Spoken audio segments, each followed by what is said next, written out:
Oh my gosh. It's application day. Application day.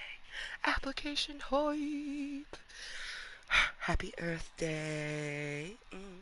I'm actually wearing my 47th Earth Day ring from Fragrant Jewels. Beautiful. Um, be my foot sugar daddy.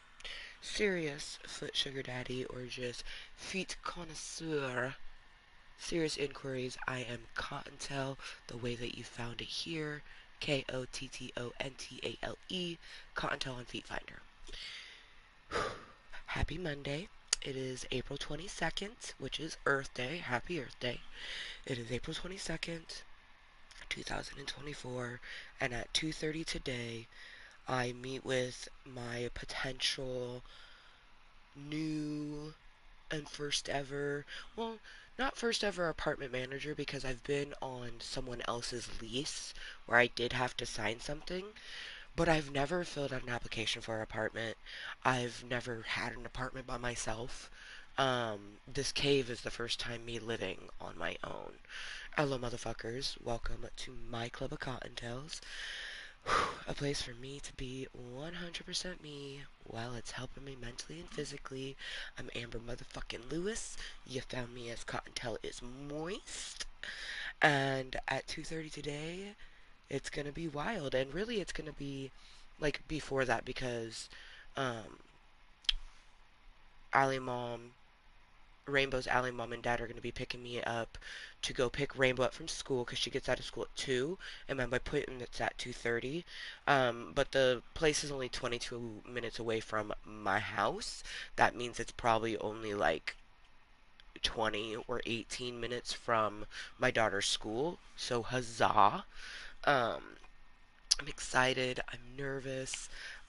I just really hope that all goes well. I have all my papers that I need. Um, I have me. Uh, I have my moisture, which is my being me, myself, and I, my truthfulness, my determination, and my kindness. Like, I already know, like, for one, I imagine that when the O Terrace calls my current landlord for the reference and everything, like, he probably wants me out of his basement, you know what I mean? So I just imagine he would lie even if, even though he doesn't need to, because I'm a great fucking tenant. Um, We've never been in an argument. We've never had a discrepancy. I have always paid my rent on time, same day, every single month. The first of the month, it's paid. We may not have a written agreement, but he does give me a receipt, so I have all of my receipts from February 21st or February 2021 to see, it's April, so April 2021, because of course I paid my rent this month, and I will be paying my rent next month unless I don't know what's gonna happen after today. I'm so excited, but I'm fucking nervous for just so. I mean, just the fact that I've never applied for an apartment before. It's all new to me, and I'm 37, so you know that's kind of probably I might be older than the apartment manager. You know what I mean? Because I am of an age where most people who are working certain jobs, they're younger than me. So, yeah, I don't know. I'm excited. I'm nervous. I'm ready. I just really hope that everything today goes exactly how it's meant to go, because that's what it's going to do that regardless, and that it flows into a way that, I have a potential move in date so I can give my landlord a potential or final move out date, move into my apartment, move out of this basement, I've been a basement tenant. I had someone ask me, they're like, is it bigger? Like the place that I am going to be applying for? I'm like, well, I'm a basement tenant. And they didn't respond because I bet you they were just like, oh. like anything would be better than what they're currently in, is what they basically were thinking. I'm like, yeah, man, like I don't, my ceilings aren't even tall enough for me to have put up my entertainment center. My entertainment center is broken up into three different pieces. Two of the pieces are stacked on their side because they can't stand up. Um, and then the other piece is in my daughter's room. I am so unbelievably excited to actually have my entertainment center in the living room. I just measured it. This TV, the width of it is 36 exactly, and the entertainment center is wider than that, which I had no idea. I was literally like, will my TV even fit? And I was getting anxiety about it. And then I measured it, and I was like, oh, bitch, it's perfectly fine. Um, I'm really excited. I'm really excited, man. I'm the fact that it's a one bedroom. I'm not deterred in any shape or form. I'll either share a room with my daughter, and we'll just like put up partitions and things like that, or I plan on sectioning off because in a normal apartment, you have your kitchen, your bathroom. You'll have the one bedroom, and then there's a living room, but sometimes there's a dining area, and I could utilize either or. You know what I mean? I could always, and this is exactly what I planned on doing because usually the living room is connected to the back door. So basically, what I planned on doing is like sectioning off the living room, just making it smaller, as if it doesn't have a back patio door anymore, and that would be my bedroom. Or, we end up going maybe the bigger. I don't know what any of it looks like. You know what I mean? I personally am still blissfully naive, or maybe a bit like somebody was like, dude, like apartments don't look like that anymore. And, whatever, maybe I'm blissfully naive thinking that apartments are still like late 90s, early 2000s setup. And I'm probably going to walk into something and be like, oh my God, this is beautiful. Like, I'm going to think that it could be a 70s style kitchen. And I would still be like, oh my God, this is so amazing. Like, I couldn't even imagine having something that was like 2010s, which is a lot of people tell me is like, that's how apartments are now. Like, that's the standard. And I'm like, what? So I'm just like, I'm nervous, I'm excited, I'm just so ready. Oh, gosh. I'm so ready for this day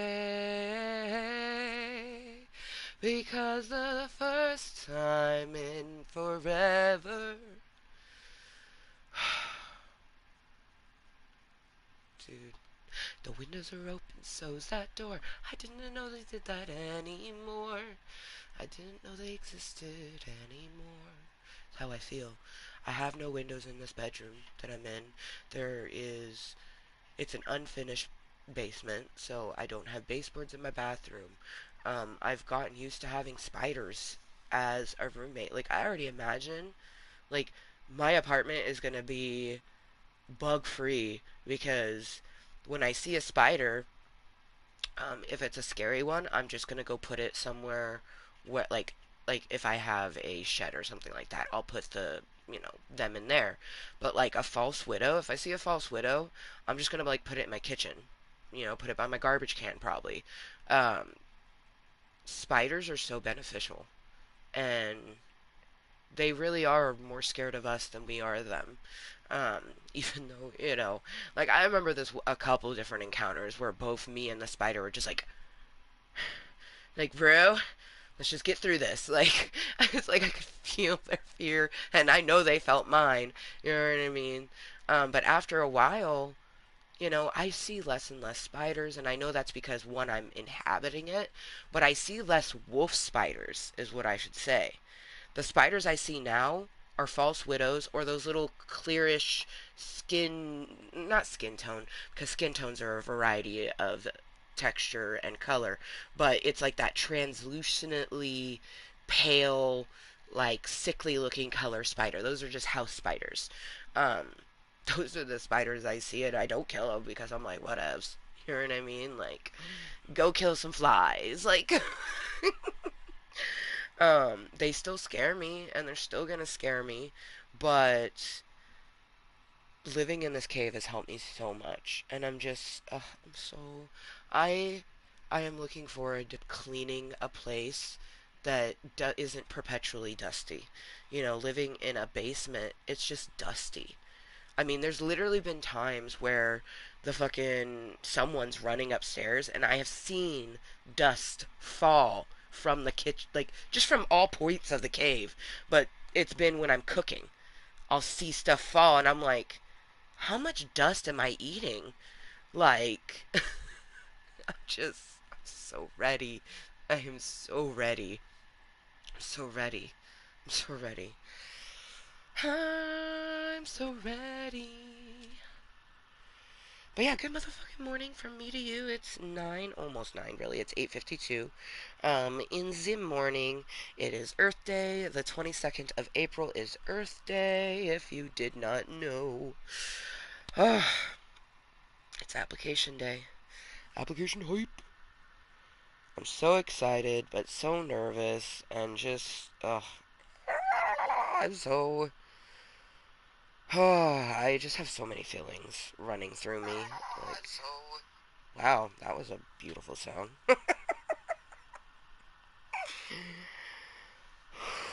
My neighbors are cooking bacon and it smells fucking fantastic. That's something else I'm looking forward to, is the fact that I won't be able to smell what my neighbors are cooking, you know? Like maybe I will, but living in a basement I have no control over the thermostat. There's times when I am just freezing down here, which during the really hot portions of summer, I kind of enjoy it. But I can hear, we can hear each other more, and I can smell everything they cook, you know. Um, yeah, I'll still have upstairs neighbors because I'm moving into an apartment, but it'll be different. Like usually apartments, the kitchen isn't over someone's closet or their bedroom. The kitchens are usually in the same spot in both the bottom apartment and the top apartment. So if anything water related happen, it's going to happen in the areas of where the bathroom or the kitchen are. It's not the sort of thing that I have to worry about nasty brown water spewing onto my clothing, because I won't have clothing in the kitchen.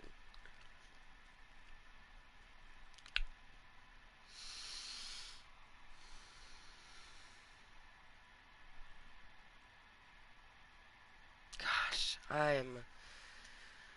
pinch me. Is this even real? I feel, everything feels surreal. I never expected the O Terrace to be the one contacting me like, hey, you're at the top of the wait list. And never, that wasn't even a thought that possibly came across my brains. It was always the S Terrace. That's always what I thought would be the one. But oh, was I wrong. And that's how life is, you know what I mean? You should expect the unexpected because that is what's going to be. And it's like when that one day when I was just walking to go get my daughter from school and we saw that beautiful human being that, I believe is a plumber because they came out of a plumber's van. And, to this day, I wish I would have actually, like, stopped and talked to them, flirted because I wanted to flirt with them. But that was also impossible because I had my daughter with me, and my brain is not in flirt mode when I'm with my kid. But it's the sort of thing I wish I would have said hi to them because we were making so much eye contact. I looked back and, you know, like, I just know that they look back too. This is such a, and even if, we never see that person again, it does kind of keep that flame and hope alive that if I can have a meet cute, I can have another meet cute. And eventually, one of those meet cutes will lead to my prince and I flourishing our lives together. So, huzzah, I'm ready for it. Alright, motherfuckers, we are gonna do some vroom vroom. And like one pew pew maybe, because I think, oh, we won't be able to see it because we're not in regular mode. But I think there's a or not regular mode. We're not in battle royale. I think there's a chance that the next bit. Yep, we have the air ones now. Sound chakra. What? Okay.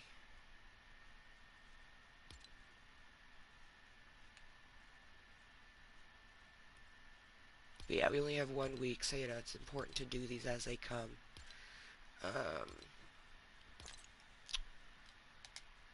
So yeah, we're not gonna start with pew pew, or should we start with pew pew? You know what? Let's change it up. Let's fucking start with pew pew.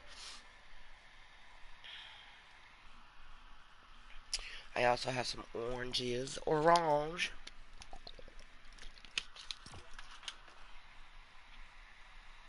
I'm gonna peel and eat at some point. Let's go with a little dark history.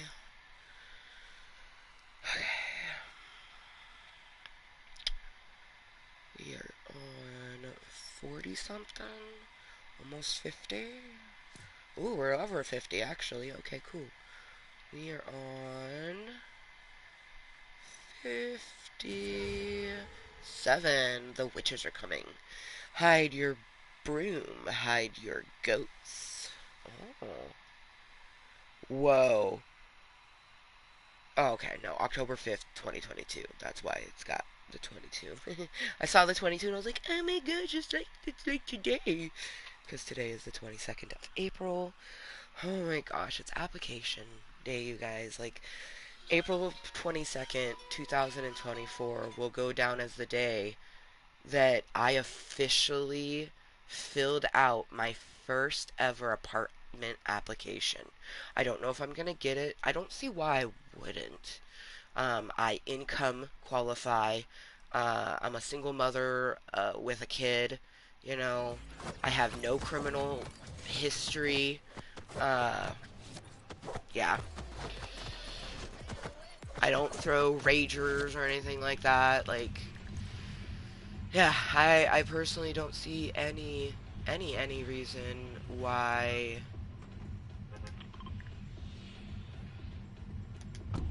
we wouldn't get it. But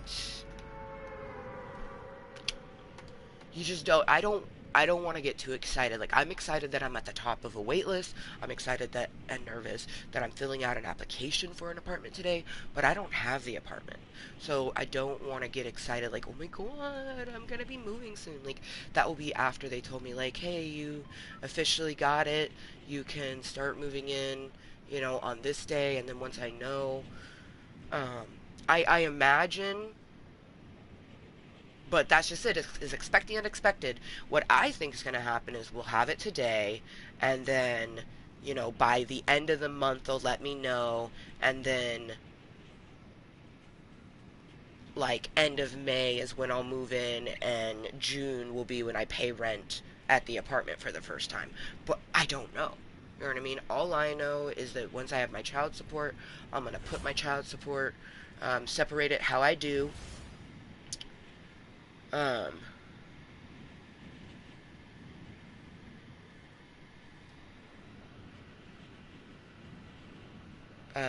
put my rent in there, rent for May of 2024, um, and just go from there. But, today is the day. Like, I've never filled out an application before, and I'm nervous.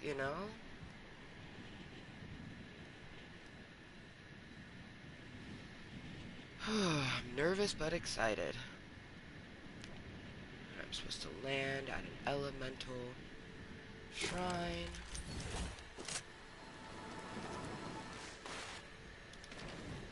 Little fire bending up in this bitch.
I wasn't even gonna give them a chance.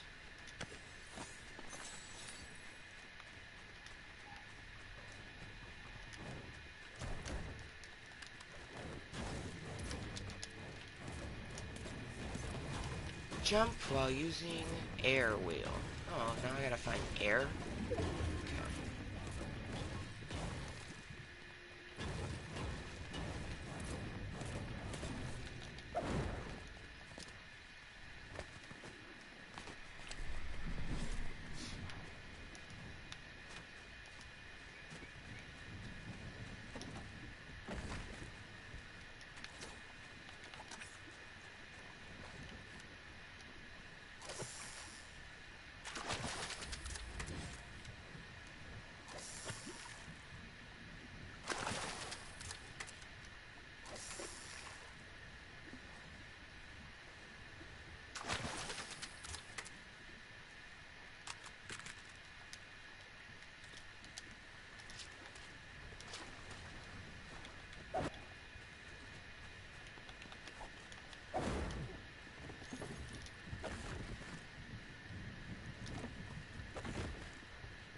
Aw, yeah. I look so sexy with my car. Look at it.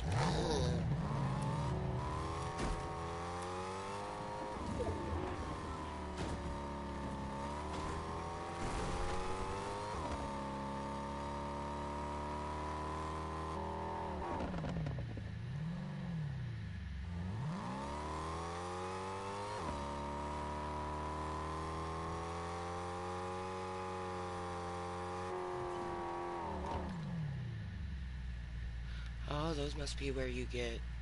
Those must be air ones.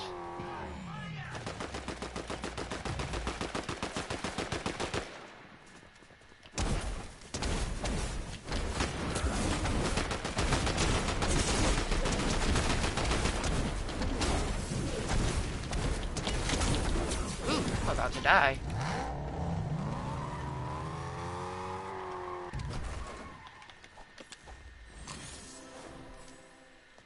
Motherfuckers almost had me.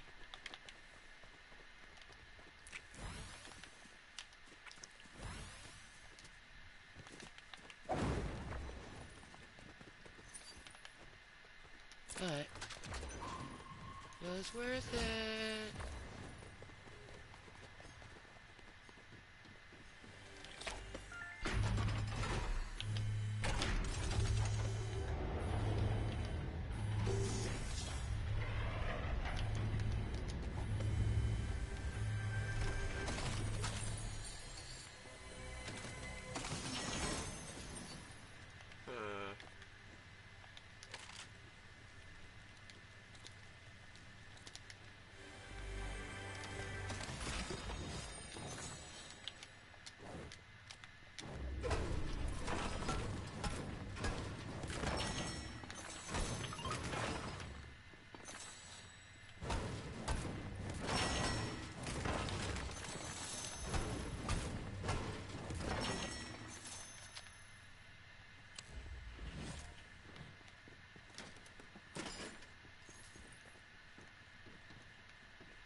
Oh shit, I'm missing a tire. I didn't even realize that.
I forget what.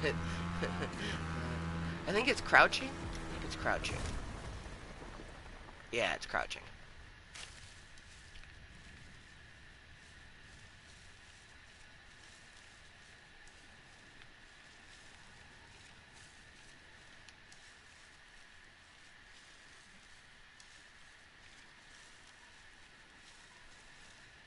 I apologize if it's making you dizzy. Just don't look. I think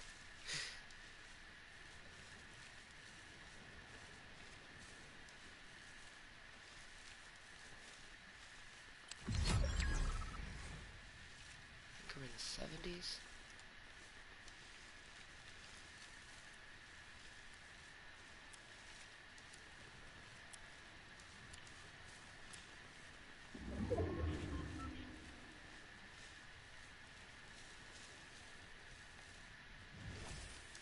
Yeah, there we go. Like a glove.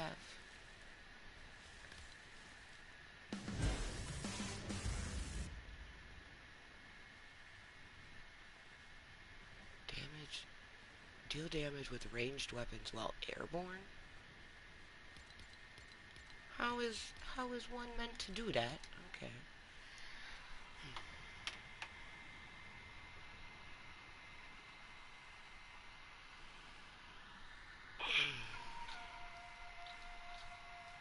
Alright. Cheers, motherfuckers. This is actually our first toke of not just the day, but this meeting, or I should say not just this meeting, but of the day.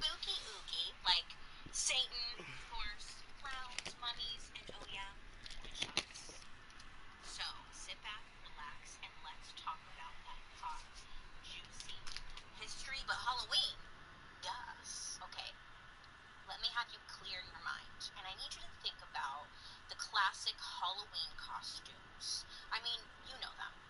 Werewolves, vampires, nurses, naughty nurses, sexy felon, sexy nun. You get it? Anyway, at the top of every Halloween costume list is usually the witch. Who hasn't been a witch at least once in their life? And if you're like, not me, then here's your permission to be a witch, baby. Join the club. This is my first time. I've never been a witch before. Naturally, I was like, I want to do a story about witches. But, look, it's a story that's been done a lot. And I'm not trying to downplay it or anything, right? But witches has been talked about a lot. Cauldrons, broomsticks, black cats. Just side note. Did you know? Fun fact. The first story of a witch riding a bull was actually a witch. It was a man witch who was riding a bull. Just a little fun fact. I thought that was interesting. You're welcome. But there's something even darker that is associated with witches. Something that's been used to target and murder thousands of women over the centuries. Some even dare to call it a genocide. Because you see, without witches, we don't have this thing called witch hunts. Which is really anything witch you hear repeated way too much on the news every single night, right? Anyway, this got me thinking that the word witch hunt is thrown around a lot today, but was it ever used to describe, hunts for actual witches? Damn it. It very much was used to describe that. And the rabbit hole I went down on Google, my freaking gosh. It took me not into just the history of witches, but I learned a whole lot of horribly shocking and grim stories about how the idea of the witch hunt was invented and then used to, let's say, burn any woman alive who dared to take a stroll late at night alone. And if you had a mole, good luck, sweetie. So sit back in your armchair of inquiries, and don't worry, that will make sense later. And buckle up, because listen, we're about to learn a spine-chilling story about how brutal human beings can be to one another. But let's start at the beginning. Where does the idea of witches even come from? It's around the 8th century BC when we're first introduced to a quote-unquote witch. Now, according to Greek mythology, Circe was an enchantress from ancient Greece. Now, it was said that she was very beautiful, she was smart, and she lived alone on a beautiful island in the Mediterranean. Love that for her. But rumor had it that she was actually a witch, not the ugly, green, warty witch we think of today. Nay. She, Circe, was sexy. She was hot. Smoking hot. Men just wanted to feel her alcohol. When they saw her, they had this overwhelming So awesome. of lust. Men would visit the island, see her farm, see all of her land, and then they were caught off guard because all of a sudden she would start saying some random weird chants and stuff. And according to one story, Circe invited a bunch of sailors to a banquet like, "Oh, you've been sailing for a while, you must be tired. Come in for some ice cold lemonade." But little did the sailors know that Circe cursed the food with her magic, and she transformed all of the men into pigs.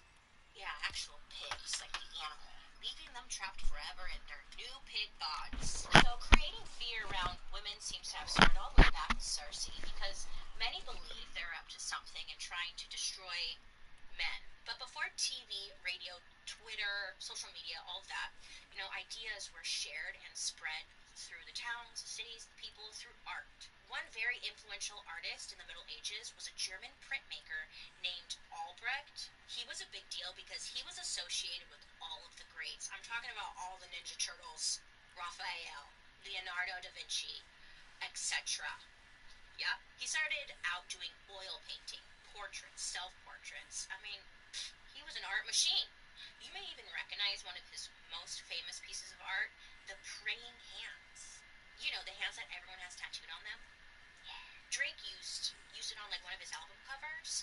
Those hands. Anywho, Albrecht, he was also great at engraving beautiful art into wood. Oh yeah, it was really pretty. Churches would commission pieces from him. I mean, this man was just popping. He was everywhere. His art, people are loving it. They're losing their shit. And then he eventually moves on and starts making prints of his art, which is wild because prints weren't even like a thing yet. One of his most famous prints depicted something quite terrifying. Something people haven't seen yet. What as well. It was a buff-ass woman, she obviously lifts, who seemed to be, like, commanding a creepy-ass goat. It was a witch. Now, this was a creepy-ass witch who was riding a devil-looking goat backwards. This woman is ugly, she's old, her titties are super low, but Albrecht would be the man we think for creating the witch we all know and think of today, like the old hag, the ugly witch. Don't come for me. That's just what he actually, like, wanted this art to depict. It was like an ugly hag. Before, some witches in mythology were more beautiful, like Circe, but again, this guy Albrecht was like, nah, witches are ugly. So he had a bunch of paintings showcasing ugly older women in his art. So this guy was probably just hurt by some woman, let's be honest. He was probably heartbroken and was like, I'm gonna get her and all women ever, you know? And it worked, because these prints were pretty scandalous. They created a lot of fear in people to be wary of these sneaky-ass witches, and by witches, I mean women. And when people are afraid of something, because, you know, fear, it can make people do some really crazy things. So let me introduce you to target number one, our friend Helena. So the year is 1485. There were rumors going around town saying that this woman, Helena, killed a man's wife by using magic. Oh shit. Word is spreading quickly and people are believing it. Helena's reputation in the neighborhood was already considered outspoken, she was promiscuous, and she hung out with, like, some sketchy people. That's what everyone's talking about. I don't know, I wasn't there, but that's what's said. So obviously, Helena gets fingers pointed at her. Everyone in town is calling her a witch, and Helena was swearing up and down that she was innocent. And none of the rumors were true, but she had a hunch where all of this was coming from. She does something bold and says, for everybody listening to me right now, I'm not the witch. You're the evil one. The guy that was accusing Helena of being a witch and who essentially started the whole rumor was this man that Helena was Yay. accusing of assaulting her. And When we she was played like, he's the yesterday, it was bad all guy. He's bogged the guy out that you and guys was should go tiny over. for no So the man reason. that Helena was pointing her finger at was a man named Heinrich Kramer. Moving my Now, Heinrich face. naturally did not like this woman who was making wild claims that he assaulted her, so he goes in harder, and he's not going to back down. It's what we know today as, like, gaslighting. This Heinrich guy was gaslighting Helena. Nobody was listening to her. She must have felt like she was going crazy. Everyone's calling her a witch. She's pointing the finger back like, I'm not the witch. This guy is the douche. Point the finger at him. It's just an endless circle jerk. So then Helena had to stand trial, and she was being accused of witchcraft. So how does one confirm that Helena is indeed a witch? Well, at this time, they couldn't decide and agree on what the definition of a witch was. Therefore, Helena was released because nobody could come to an agreement on what she was other than a loudmouth. Heinrich, the guy that was calling her a witch in the first place, was the prosecutor on this trial, and when Helena was released, he was pissed. It's said that he left town quite embarrassed and ashamed of himself. He couldn't show his face around town anymore because he was just seen as a loser. But sometimes being a loser can inspire you. You know, you improvise, adapt, and overcome. And Heinrich was ready for his redemption. And how was he going to get that? Well, by getting back at Helena. The best way Excuse to me. get back at her was by creating a way to easily identify, locate, and kill her. Back to today's story. So Heinrich Alright, goes now on a little it's writer's retreat. daylight. He spends some time away, like in a cabin. He's working on a book that he believes could possibly change the world. Heinrich, he ends up working with another writer, and together they bang out what would become known as essentially the witch hunting Bible. It's called Malleus Maleficarum, which translates to the Hammer of Witches. Yikes. Unfortunately, their little burn book comes out at the perfect time. It was soon after the invention of the printing press, so it was more widely distributed than really anything else, except for maybe the Bible. This book was honestly a hit, and it was the foundation on how to find a witch, what witches did, what to do with the witch, like once you caught it, and why you should fear witches in general. Here's some highlights so you don't have to read it. So what? How do you spot a witch? Easy. 10 helpful hints. 1. She woman. It was believed that women were much easier for for the devil to tempt because obviously men are so big and strong. Huh. Women, weak. According to the book, midwives especially were witches because they murdered and consumed babies. Allegedly. 2. Does it look like a witch? The book mentions an old crone-like woman or an old lady hobbling along the road. If you spot that, that's a witch. Another way to locate a witch, put a Bible next to her. What happens? Well, according to Heinrich's book, if she stood on a scale and weighed less than a stack of Bibles, she was a witch. But this low-key was a trap because, look, in some places you were a witch if you weighed more than the Bibles.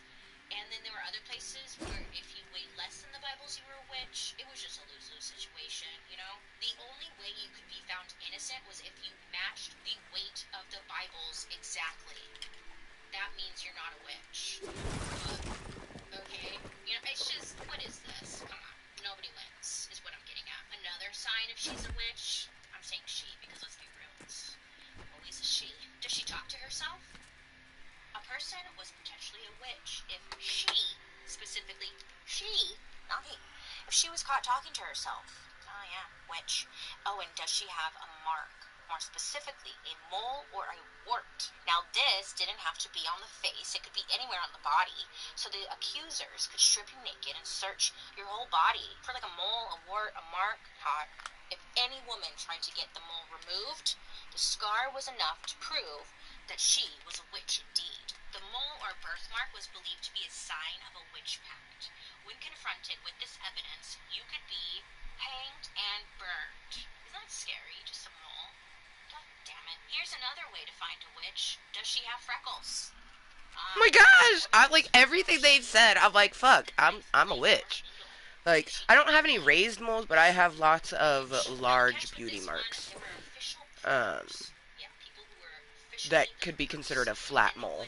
use knives with retractable blades to make it appear a woman was stabbed, but no blood would like be found on her. And they'd be like, oh, she's a witch. Side note, I think they invented the retractable blades for this. And isn't that magic? Like, where did the blade go? None of it makes sense. Another way to identify a witch, could she recite the Lord's Prayer? It was believed witches could not say holy words. So these quote-unquote witches would be asked to recite the Lord's Prayer without mistake to prove their innocence. During one witch trial, there was a woman, she accidentally said, quote, lead us into temptation, end quote. She forgot the not, lead us not into temptation, so she was hanged, you know. Yeah, lead us into temptation. We messed that up. So let's just do a little recap on what we learned. You weigh less than a stack of Bibles, witch. You weigh more than a stack of Bibles, you're a witch. You got a weird mole, you're a witch. Are you talking to yourself? Witch. Stutter during prayer time? Witch. Bleed out of your vagina? Witch. Breathe? Witch. You know? So in Heinrich's book, this MM book, well MM because I can't say malnutrition, so his book, there's a big emphasis on how witches had a, shall we say, intimate relationship with the devil. Ah, shit, that spider scared me. That's silly. Witches, they could even sleep with the devil and have like a big old evil satanic orgy. Yeah, that was it. That witches are having orgies with the devil. I know, sounds like fun. But that's kind of where a lot of the fear was brewing from. Because at this time, the church was really starting to put a heavy emphasis on the devil being bad. Which kind of sounds silly, but before this, the devil was seen as just kind of like a trickster. He would pull jokes on people. Like, oops, Ooh, tricked that's a you. blast one. You know, like, I'm the devil. Now the devil was seen as building an army of witches, and they're coming for you. Oh, Men, they're coming for everything. Past Amber put a Okay. torch here for some reason. Oh, damn, that almost And the devil. killed me. Another section in the book that was all about what witches did with penises. Very specific. It was very bizarre too, because they had a lot of weird like penis fear happening at this time. It's bizarre. But essentially, it was believed that witches would steal a man's penis, and then it's kind of cute. They would keep the penis as a pet. You know, feed it, take it on walks, put it in a box. Literally, this is what they believed. That witches were taking penises in the middle of the night, putting them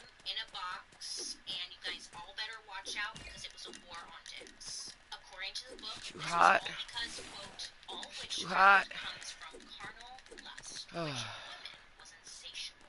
Many believed that so women much were better. super horny, the witches were super horny, and that they would take the penises and control a man's penis. So if a man acted horny or did something bad, it wasn't necessarily his fault. Okay, He was let's under a see. spell. He was digmatized, being controlled by a Digmatized. witch. So it's like, even if a guy fucked up and like cheated on you and like slept with your neighbor or something, they'd be like, well, the witch made me do it. So much We're always baby to do blame. it. Can't we Jesus. just mind our own damn business and be a witch alone? So just imagine the readers of this book, who, by the way, mostly men, have been told witches are the ultimate evil. They're after their penises. I mean, this really scares them. But they've also read up on how to identify a witch. So what do they do now? Chapter 2. What to do if you caught a witch. The book's got you covered, okay? First of all, you need a confession. The best way to get one? Torture. The book said torture was okay. So, there's that. One form of torture was sleep deprivation. Keeping someone that you believe to be a witch up for days would lead to wild accusations. But they also would get a little creative with their torture techniques. They had a special piece of furniture called the armchair of inquiries. I love it. Well, I don't love it, but I like the name. It's very powerful. It was a metal chair covered with big spikes. And they would sit the quote-unquote witch down.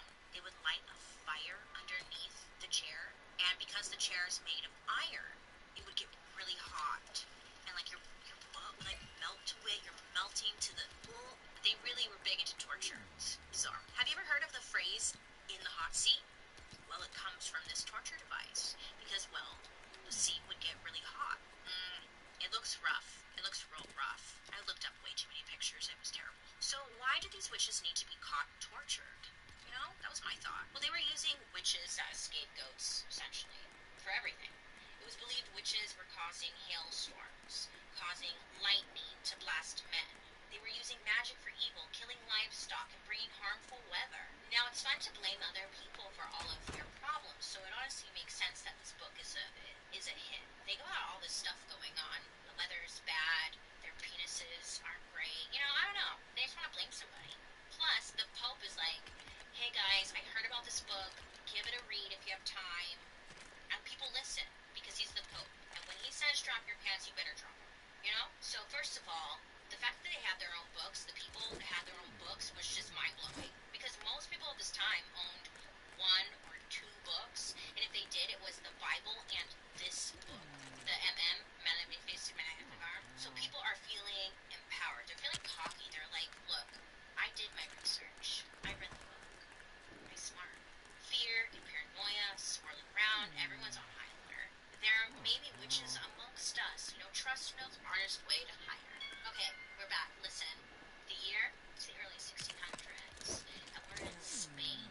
Specifically, a town called, I'm going to butcher this, but look, I'm trying my best. Zugaramari. Zugaramari. Wait.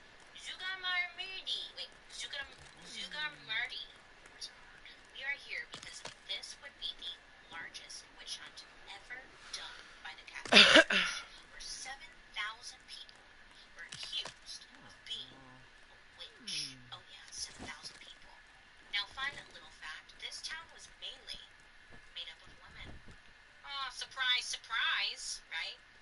Men did live there, but look, they were always working away. They were gone out of town working. So in this town, it was just the women, the wives, all living there. And there was also a really big problem happening. A lot of the women in town were having stillborn babies. Like a lot of women. I wish I could give you a percentage, but believe me, it's a lot. But naturally, rumors start spreading. Okay? Why is everybody having stillborn babies? Many people are starting to believe that there's a curse on the town, and that's why they're having all of these stillborn babies. They believe that God had cursed them because someone amongst them was worshiping the devil, allegedly. So naturally, you know, people talking amongst each other. Hey, I heard someone sounds like talking to the devil. Everyone's freaking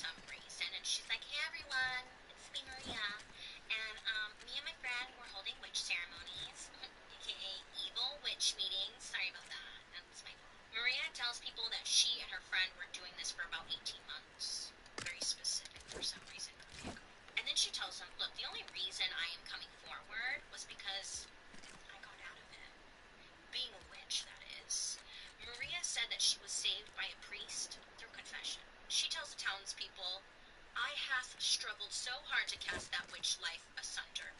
Fie, even after I was saved by thine priest, I was ill for a fortnight. Forsooth, I wrestled with the devil, and at last I was able to shake him hence. Duh. So her story of no longer being a witch was very convincing, and most of the townspeople, because there was like only 300 of them, believed her. They're like, wow, God, the priest really did save her. Bless me. Now, when Maria came forward and told everyone she was a witch, she said her friend was involved. So she throws this friend under the bus. And Maria, again, she's like, I'm not a witch, but my friend, I don't know, she might be. But the townspeople do what they do best. They get that mob mentality. They grab their pitchforks and they come for her. The friend, that is. The friend is probably looking out the window like, oh, fuck, what the hell is going on now? You know, you guys think I'm a witch? Why me? The mob is outside of her place harassing and harassing her. I mean, she cannot take the pressure and anxiety anymore. She can't go anywhere because everyone's coming after her, calling her a witch. She's like, look, I'm just trying to get some apples from my tree. Why are you calling me a witch? It just messes with her to the point where she's like, you know what? Fine. You win. I'm a witch. So she confesses that she is indeed a witch. And she just wants the harassment to stop. So the people are like, well, then where did you learn how to be a witch? And she rats out her aunt, who then rats out someone else. And it just snowballs from there. So much so that it creates a full-blown hysteria in this town. Neighbors are turning on neighbors. Family members accusing other family members. Fingers be pointing left and right. It was chaos. Can't trust nobody, and nobody is to be trusted. I think a lot of us kind of sit here and observe the situation, and we're like, well, if I were there, I wouldn't do that. I'd be different. And it's Yeah, like, that's well, nice. who knows? If you were there, you'd probably be accusing Ooh, everyone as well. yeah. Calling you out. It's just, Ooh, baby, I shit like the happens. way the staircase laid every day. That was a bad example, but Ooh, whatever. yeah, I Listen, love because the all this way hysteria, it leads every to a day. lot of Do you people like it, now Petra? stepping forward, claiming to be a witch. Oh, So, thanks. 10 come forward, Oh, she gave me some specifically women, milk. That's what's up. children, and suckled their blood. Not only that, they used powders and spells to kill a total of 29 people. Not only that, allegedly, these witches got together, they ruined some crops, they killed some livestock, and what did we learn from our little book? That's a fucking witch. Alright, And then nighttime. this 80-year-old woman steps forward, who I love. I love this woman. She steps forward and she's like, excuse me, I'm the PR person for the witch community. In fact, I'm the queen witch. So she's claiming to be the queen witch, which I loved. Good for her. So naturally, once these confessions happened, people continued to talk, and it escalated to the point that many believed that these witches, and witches in general, were participating in cannibalism, killing babies, defiling tombs, incest, vampire shit. Not only that, they were participating in sexual relations. Oh, but not just any normal sexual relation. People were like, these witches are involved with homosexual relations. So luckily all 10 of these witches who came forward were pardoned under certain local law. I'm not going to go into it because it's complicated, it's confusing, but it was a good thing. There was no bloodshed. It was I love my little nice. heart No one pools. They're died. so That cute. is, until the church found out. Yeah. Nobody knows who went to the church and told them about this pardon. Dude, Waterworld is They're like, so listen, awesome. these women were pardoned. But somebody Yeah. assumed it was a man was stirring shit up. They knew what they were doing. Okay, and this made the church very upset. I mean, they were pissed because in I their just realized eyes, that witch Waterworld has no equals bathrooms. the devil. Definitely should How are add a you gonna bathroom, pardon the huh? devil? You guys idiots. We have to go on mystery. Now let's get back to the story. So the year is now 1609. The church, they go out and they snatch 4 of the accused witches. I couldn't figure out I why like these that we specific don't 4. have Bone My Daddies over guess is that here these 4 trying to witches fuck up my probably had some garden cancer or anymore. something, Because I some put in Anyway, the they were guard snatched up and wall. thrown to prison, where they awaited trial. Originally, And I this would go wasn't going to down put in in a wall, but history now as I the really like it. famous Logrono trial. Why? Because the crazy amount of people I who were don't... accused of being We're a not going to witch. put a By the end wall of over here. I'm going to leave 1607, that people were open. questioned, Because I which want I Waterworld guess to they have a had the good time. amount I of don't know. water. Now, it's kind of funny because in this town, they had But... a population of 390 people. So, We might... I don't probably know ended if up we're with going like to build a wall 7,000. where the island's at. The witch Because hunters I went mean, to we every do town get to search some for more Bone witches Daddies that to fuck with potentially shit. travel to their town So maybe and we cause more should... chaos, like still more babies, bad weather.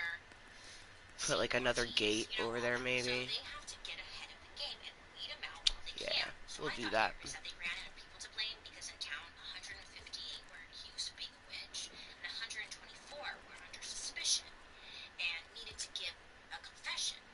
Now, I'm no mathematician, Go get. but I believe that leaves 108 people in town who were not accused of being witch, probably mainly men. So I'm assuming here they just ran out of people to blame, so they outsourced.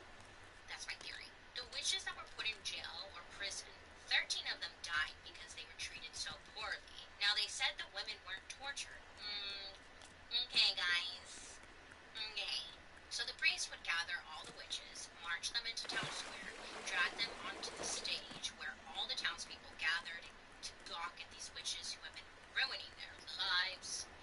I love Anger that since as I've the put up priest would look railing, at his there's no longer face and villagers read just all the splashing rage around that in was water anymore. installed in front of the crowd. They seem to understand, like, That was okay, a bit this of a is the event. walkway. She's definitely gone home Like, for sure. I So don't need to go over obviously, there. then There's no they would door read some that long leads to prayer. nowhere because I feel Everyone like would that close their was eyes and probably feel the accused. culprit, All in to front of be a honest, live studio because there was audience. a door Yeah, that was there. very Because that performative. was it's a Very. pre-build, so The I crowd would customized the cheer pre-build by because putting a they window. I believed think I'm that gonna put these another window right women here. were essentially Um, cursing them. but they They felt probably kept walking very out that and being like, "Oh gosh, I'm in it didn't water." take long for the town to put some But now with shops and all rules in these place so that little learning about the divine barricades, wasn't we step one don't in seem their to have the problem. And they toolbox. don't really In the go in here, Kottontale which is town today, they nice. actually have a museum Um, dedicated to I think it's recreating the because the lives of the victims of entrance the is largest witch actually. trial.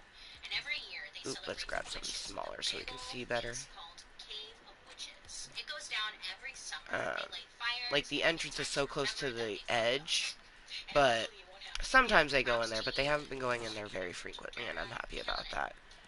I This don't is think it's theirs to go cool. I through. just They can think go it's through that it's freely. refreshing, I They guess, to see that the won't be visual allowed into, representation like, this is of the my witches what they like did guest that they house messed of up. my house, And because my house yeah, is would going you say right that's there, and it's going to different? be all 'Cause custom who built. does that? I They don't have know. no So access staying to close it to the witches in the unless book, and King they go James onto agrees the fully. island, Have because you seen the that book? Let me see I that haven't book. Oh, blocked it off over start there over. yet. Welcome So to if the they were to King walk of over Witches. Now, onto ever the since all the island, witch paranoia going um, on in Europe, but they don't specifically seem to do Germany, that, so I'm France, happy about it. Italy, and Switzerland, part of this was because there was a lot of religious tension going on. Yeah, it's pretty The cool. The best way to Catholics and see the Protestants your were bickering edges is amongst at each other night. and making So the promises wall that is like they could get you literally rich. right They can't. behind it. Stay Catholic. Same thing with that, You know, and then the yeah, support your edge, local Catholic. our The little church was trying booby, so hard to get people to stay and the talk booby about it remembrance is in the corner because of it they right couldn't there. get the witches And to I feel like budge. that's so They were just fitting being petty. because The church was that's the passing the part of the idea that bridge diabolical that sorcery and witchcraft was the originally greatest threat to existed. civilization at this time. Like this was put onto Right? the They bridge, and had that's how pushing I that made fear deeper into this people that the devil was village. coming for them. The I church love how wanted like this to be that massive right since there worldly didn't used to be manifestations of there, Satan's but now it evil. So is. they're kind of telling the people, you need me, uh, meaning the church. You need us. We can protect you from Satan's evil. I'm waiting for a Once Fisher again, person to come the by, church was pushing that the and devil's then I'll one buy, purpose or for not this buy, but planet make a is to food destroy processor. everyone's soul, Oh, we life, should go. family, community, church, and state. Trickster no more. This is when they take it a step further and add a little flavoring to their witches. Not only are they just anti-church, but now they're anti-state, these witches. 2.0. So King James of Scotland fully supported the ideas of the book Maleficent, Get away from my and he food. was a big participant in the witch hunt with the church. He's like, dude, everything A sucks little in the steak and world right egg. now. Yum. Inflation's happening, social change because there's an increase in witches in the area. Obviously, he's like, connect the dots, people. Hello, has nothing to do with my ruling. It's witches. So men, same thing. They read the book. They feel educated and confident in their abilities to spot a witch. And King James is telling them, get them. Get the witches. They are why things suck right now. And men are like, yeah, fuck those witches. We're in poverty because of them. I read that book. I know what's up. Block God it off hates right, us because of them. there. My dick is No, small actually, I think I'll because bring of it all the way them. to the water. We gotta get these witches. You know, they literally believe Yes. that, like, witches are Probably gonna destroy that rock. so exhausting. They believe that their witches actually sold their body and soul to the devil himself, but this witch hunt was different. There was a heavier emphasis on sex. These witches made pacts with Satan and would go as far as to having sex with them. Yeah, they had Satan's D in them. That's pretty witchy. And they also participated in sex orgies. Also, these witches had the ability to morph from human to animal. Oh yeah. They never said what they did as the animal, but I guess they could do it. They're like, I'm a butterfly or whatever. And then they kidnapped and murdered children for the purpose of eating them and making ointments out of whatever was left. Then the witches would all get together and talk about their misdeeds, pitch ideas to each other, share stories, and eat children. Now, at this time, 80% of people accused of witchcraft were women. Their targets seemed to be women who were unmarried, low income, old, midwives. Of course, we've seen them as witches. And anyone who was considered a wise woman, women who were smart, educated, obviously, witch, healers and doctors, witch. But the biggest call out that I kept coming across was older women and women in poverty. So were they witches, or did they just want to get rid of the quote-unquote undesirables, as we've seen throughout our history? Someone get rid of Bertha. One eye is going one way and the other is going a different way. It makes me uncomfortable. She has a hairy lip. Have you seen her? She loves writing her O. Anyway, how did they charge women with these crimes? How did they prove it? So, witch hunters would go out and find these witches, right? And once they made the accusation, Bertha, you're a witch, now they have to prove it, right? So they were kind of flexible with their rules. They're like, okay, she's a witch, I believe you. That's all the proof I need. Seriously, like anyone could just make the accusation and it was taken seriously. For example, there was this one lady, her name's Catherine. Now, Catherine's out in her front yard and notices her neighbors getting sick. Oh, yeah. And she's like, hey, Gertrude, hey, girl, I prayed ill for you. And now I see that prayer has taken effect. And naturally, Gertrude is like, oh, fuck, like, she must have put, this Catherine neighbor must have put a curse on me. That's why I'm sick. I need to go tell the church. So Gertrude goes to whoever's in charge and is like, my neighbor Catherine put a curse on me, and now I'm sick. She's such a bitch. I mean a witch. Well, no surprise here, but Catherine was taken out because of that one little comment she made about her neighbor. She got the, you know. Once a person was accused, they would look for witch marks. They would strip the witch naked, search her entire body for marks, moles, or warts. If one was not found, then they would use the pricking method. They would prick her all over with needles to see if the devil had desensitized them to pain. Of course, it hurts when someone pokes you with a needle all over, so they would keep poking until they got a response that they wanted. Again, it was a trap, because once you were accused, it was game over for you, let's be real. Well, just like the other witch hunts, if you were convicted as a witch, you would then be sentenced to death. Cue execution time. Now, this was a big public event. Everyone from town would come, take the day off from work, go to the town square, where you and your buddies could watch the latest witch get burned alive. Fun, you know? Ooh. Did you bring the ice cooler? Cool. And if you promise people a show like this, you better deliver. Now, witch hunts were happening all over the world. I always think about the Salem witch trials, but honestly, when you zoom out and seeing that this was a much bigger, it's a global thing. But for now, I'm focusing on Scotland between 1590 and 1662, when these witch hunts really flash dark history. Now, let's get back to the story.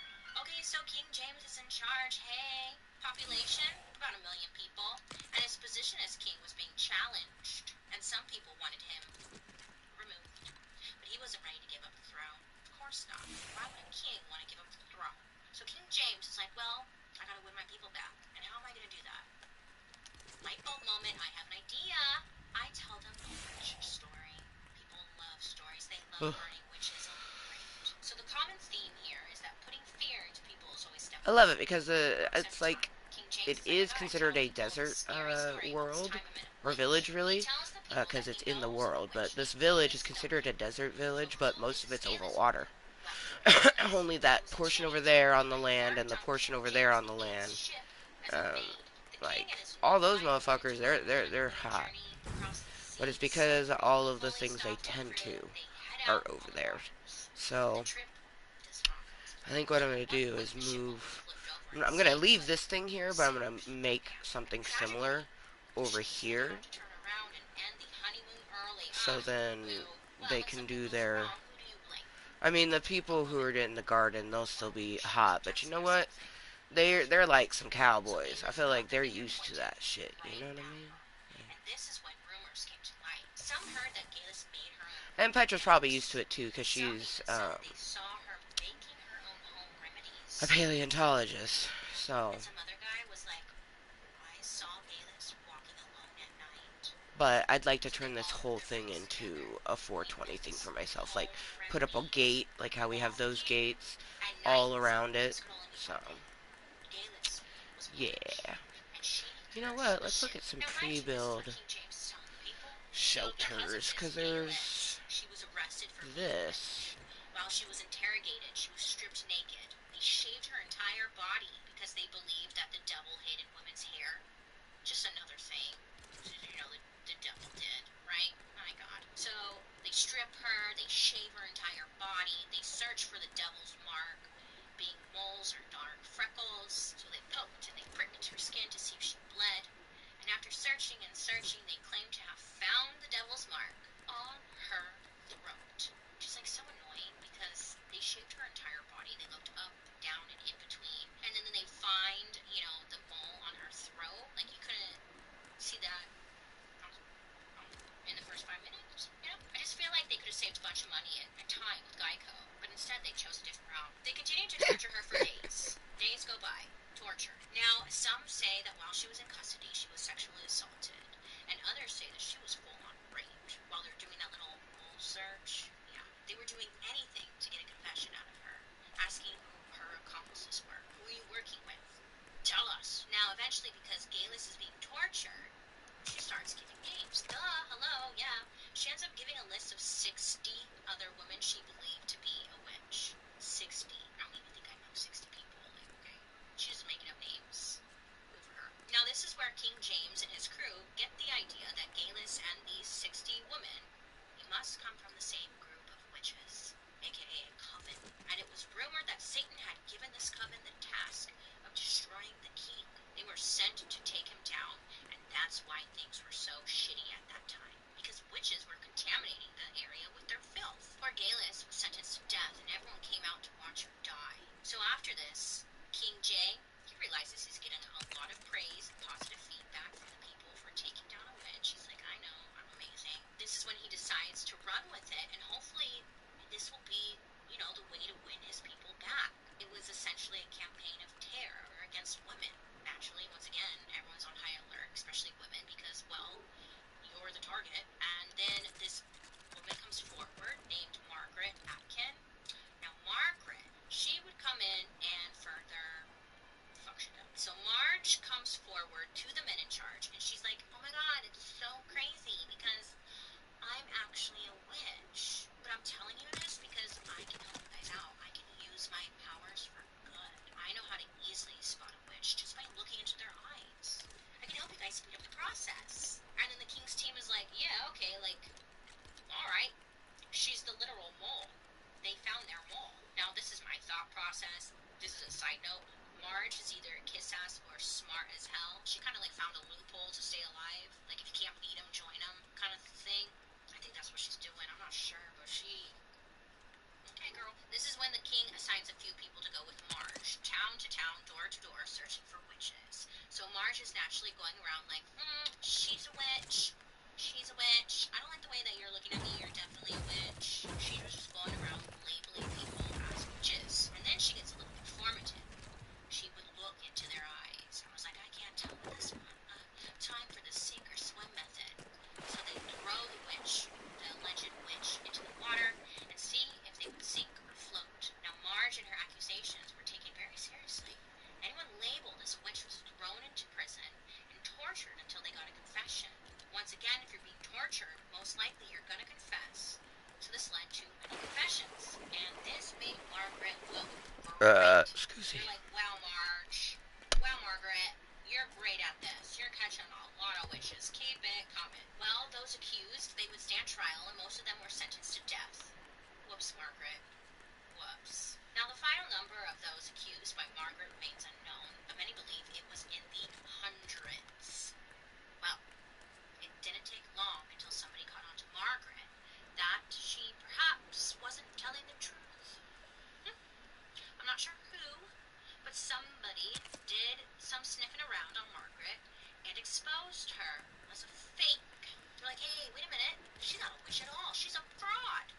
Marge, looks like your little plan is backfiring. Everything she said was indeed a lie, and the entire community and townspeople, they felt stupid as hell. They actually believed this lying witch. As more and more people found out about this lie, it just proved to everybody that they may, perhaps maybe, I don't know, killed a bunch of innocent people. Not witches at all. After this is when witch hunters and the witch accusers lost credibility within the community. Nobody trusted them. Why should they? They literally just killed a bunch of people for no reason other than a lie, you know? So naturally, once again, people need someone to blame. Who do they blame? This time, Margaret. Margaret, it's your turn. You're up. Batter up. Margaret ends up going to trial, where she then confessed to making everything up.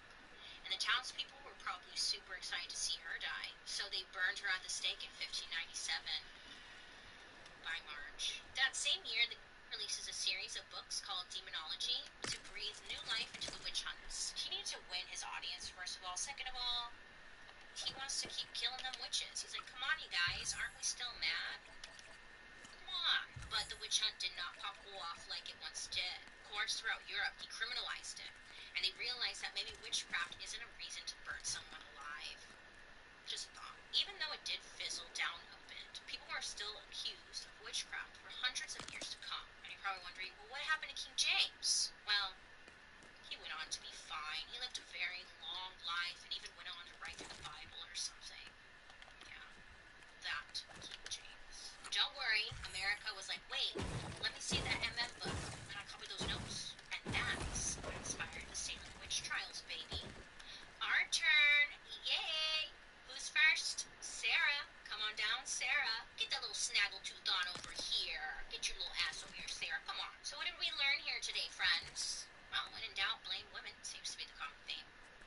I mean, the witch hunt was just a war on women, let's be real. The media still does this today. It's easy to pile on someone just because a bunch of people say that they're bad.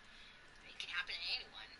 And maybe we should take a little lesson from that town in if I could say the damn town, in Spain. They own their fucked up history as a reminder to the people for it to never happen again. I mean, if you think about it, if we had been alive just a couple hundred years ago, there is a pretty good chance we might have been accused of witchcraft. I know I would. Oh, I would I have. definitely would have been burned at stake. For Yeah. something as dumb as like walking alone or having a weird mole or disagreeing with a Dude, man. all of the Before women things, were all all of abused the and things witchcraft. is why I would Ride have that been. goat on horse. They, Go oh steal a man's man. penis in the night. Got Weech! the mark of the devil. I It's definitely guarantee it. me with all my tattoos, right? I actually do have this one weird mark. Let me show you. I have to remove my pants for it.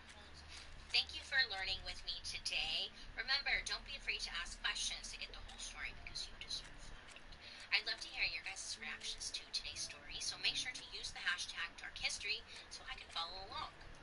Yay! Join me over on my YouTube where you can watch these episodes on Thursday after the podcast airs. And while you're there, also catch Murder, Mystery, and Makeup. I hope you have a great day today. You made good choices, and I'll be talking to you next week. Goodbye! Dark History is an audiobook original. This podcast is executive produced by Bailey Sarian, Kimberly Jacobs, Junia McNeely from 3 Arts, Kevin Grush, and Claire Turner from Maiden Network. Writers, Katie Burrs, Allison Filobos, Joey Scavuzzo, and me, Bailey Sarian. Shot and edited by Tafatswa Nemarundwe and Lily Young. Research provided by Regina Dolza. Special thank you to our expert, Stephen Interville, with the Buckland Museum of Witchcraft and Magic. And I'm your host, Bailey Sarian.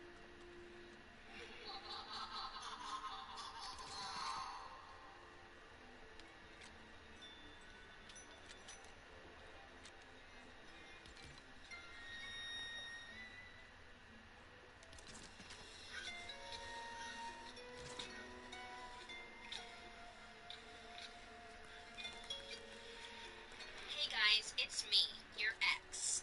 Just kidding, I'm a clown.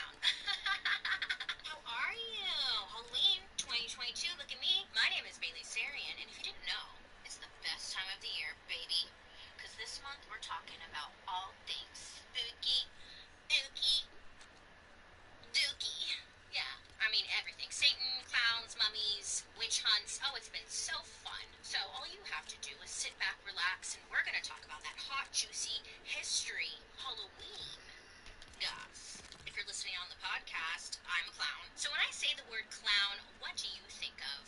Besides your ex? Maybe Bozo? Or McDonald's? Or that run-down hotel in Las Vegas? Circus Circus? You know. How's it doing? Is it still there? It always looked like it was about to, like, fall down, right? It was pretty sketch for a while. Anyways, maybe Krusty from The Simpsons? Or what about that guy who cheated on Khloe Kardashian a million times publicly? What's his name? I forget. But clown, right? What I'm getting at is clowns. Why are they here? Are they trying to kill us, or are they trying to kill us with laughter? Are they to be embraced or feared? Or maybe both? Where did clowns come from? I didn't know. On one side, everyone, well, I guess mostly kids, I think they're excited to see clowns. They've got those big shoes, the noses, they make french fries. Clowns! Love! And then there's the other side. It's usually the parents or the adults who are like, clowns? Hell to the freaking no, right? I'm terrified of clowns. I'm not. I'm just saying, like, a lot of people. I don't know, am I? I actually don't know. I recant my statement. I mean, if a clown walked in here right now, would I be happy? I'm not sure. But then again, Paul shows up every day. You're welcome. I'm here all day. Anyway, so my real question here, are clowns supposed to be funny or scary? Why are they here? Where did they come from? And who created that iconic makeup look? Bravo. Today, ladies and gentlemen, we will be bopping that nose, scratching beneath the white paint of lies, deceit, and fake smiles. For the world of the clown is a dark pit of despair. If you climb in, now that no one climbs out. That was spooky. Halloween? Turns out there are a bunch of reasons to be scared of clowns. And it's not just because of Ah, Stephen I thought for King, sure. like I know you're already thinking. So, how did we get here? Well, squeeze into this clown car with me and let's take a journey to Clown Town, USA. I don't know. Where do clowns live? So the year 2400 BC.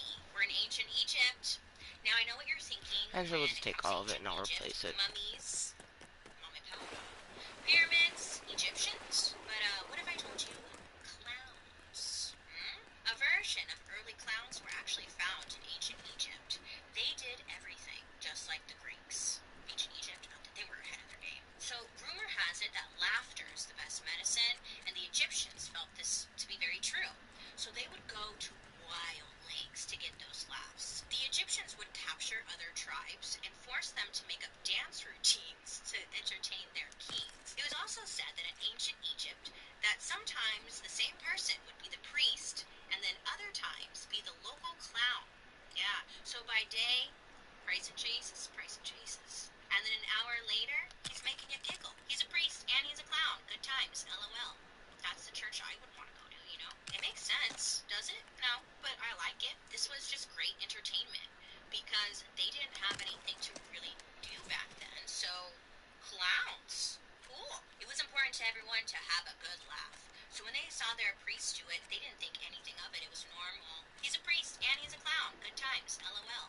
That's the church I would want to go to, you know? As always, the ancient Greeks had their own versions of clowns because, let's be honest here, the Greeks, ancient Greeks specifically, they did everything. They were right up there with the ancient Egyptians. Invention, being forward-thinking, they had clowns. Come on. But the Greek version of the clown looked more like a mime. They would take serious, quote-unquote serious situations and make it funny, make the people laugh a little. And you know, if the Greeks do it, so did the Romans. In ancient Rome, the clown had a real role in society called the stupidus. These clowns were typically bald, wore pointy hats, and patchwork coats to signal that, first of all, they were lower class, and second of all, that they were a clown. Plays were super big, like the theater, so big in Roman culture. Like if you want to do something on a Friday night, you'd go see a play, and on stage you'd respect the actors, but then you'd see a clown come on stage, right? And that's when you knew you'd get a laugh, you could giggle. It was okay to laugh. And one of the clown's famous jokes was to throw nuts at the audience. Yeah, we can insert a D's nuts joke here, but I'm not going to. I'm going to move on instead. But they would throw nuts at the audience. It's not funny, but I like where they were going with this. Okay, so in Rome, if someone died, the family members would hire a clown. Yeah, not just any clown, a mime. And this mime would come out and impersonate the dead person. Like, who am I? I'm your uncle stuck in a box. It's all good, you know? So you'd show up to your Uncle Ray's funeral, everyone's crying. crying and like, oh no, Uncle, I can't believe he's gone too soon. And then this clown just rolls in and he's like, hey everybody, guess who I am? And starts doing an impression, but next to his grave. And like honestly, that's nice because, you know, it's just a great way to lighten the mood and maybe it did for them. I'm not here to judge. I'm just here to learn. Okay, so now in the Middle Ages, they too had clowns, but they were basically servants. There were clowns who served the royalty, and they had a different name than clown, actually. Am I not They close were enough called to it? court jesters, Maybe I'm and if too you short. played cards before, you know, like a deck of cards, you know that picture of the Joker card? You know the guy? He's like funny hat, bells on the feet, pointy shoes, those guys. That's a jester. These people were considered to be at the bottom of the totem pole. They always wore lots of patchwork because that symbolized that to everybody else that you were lower class, can't afford to get new clothes. But they had very special privileges. Clowns, jesters, fools, whatever you want to call them at the time, they had a history of being allowed to say whatever they want. You see, in the Middle Ages, for example, the clown was the only one person who could make fun of royalty and get away with it. It's essentially like doing a medieval roast.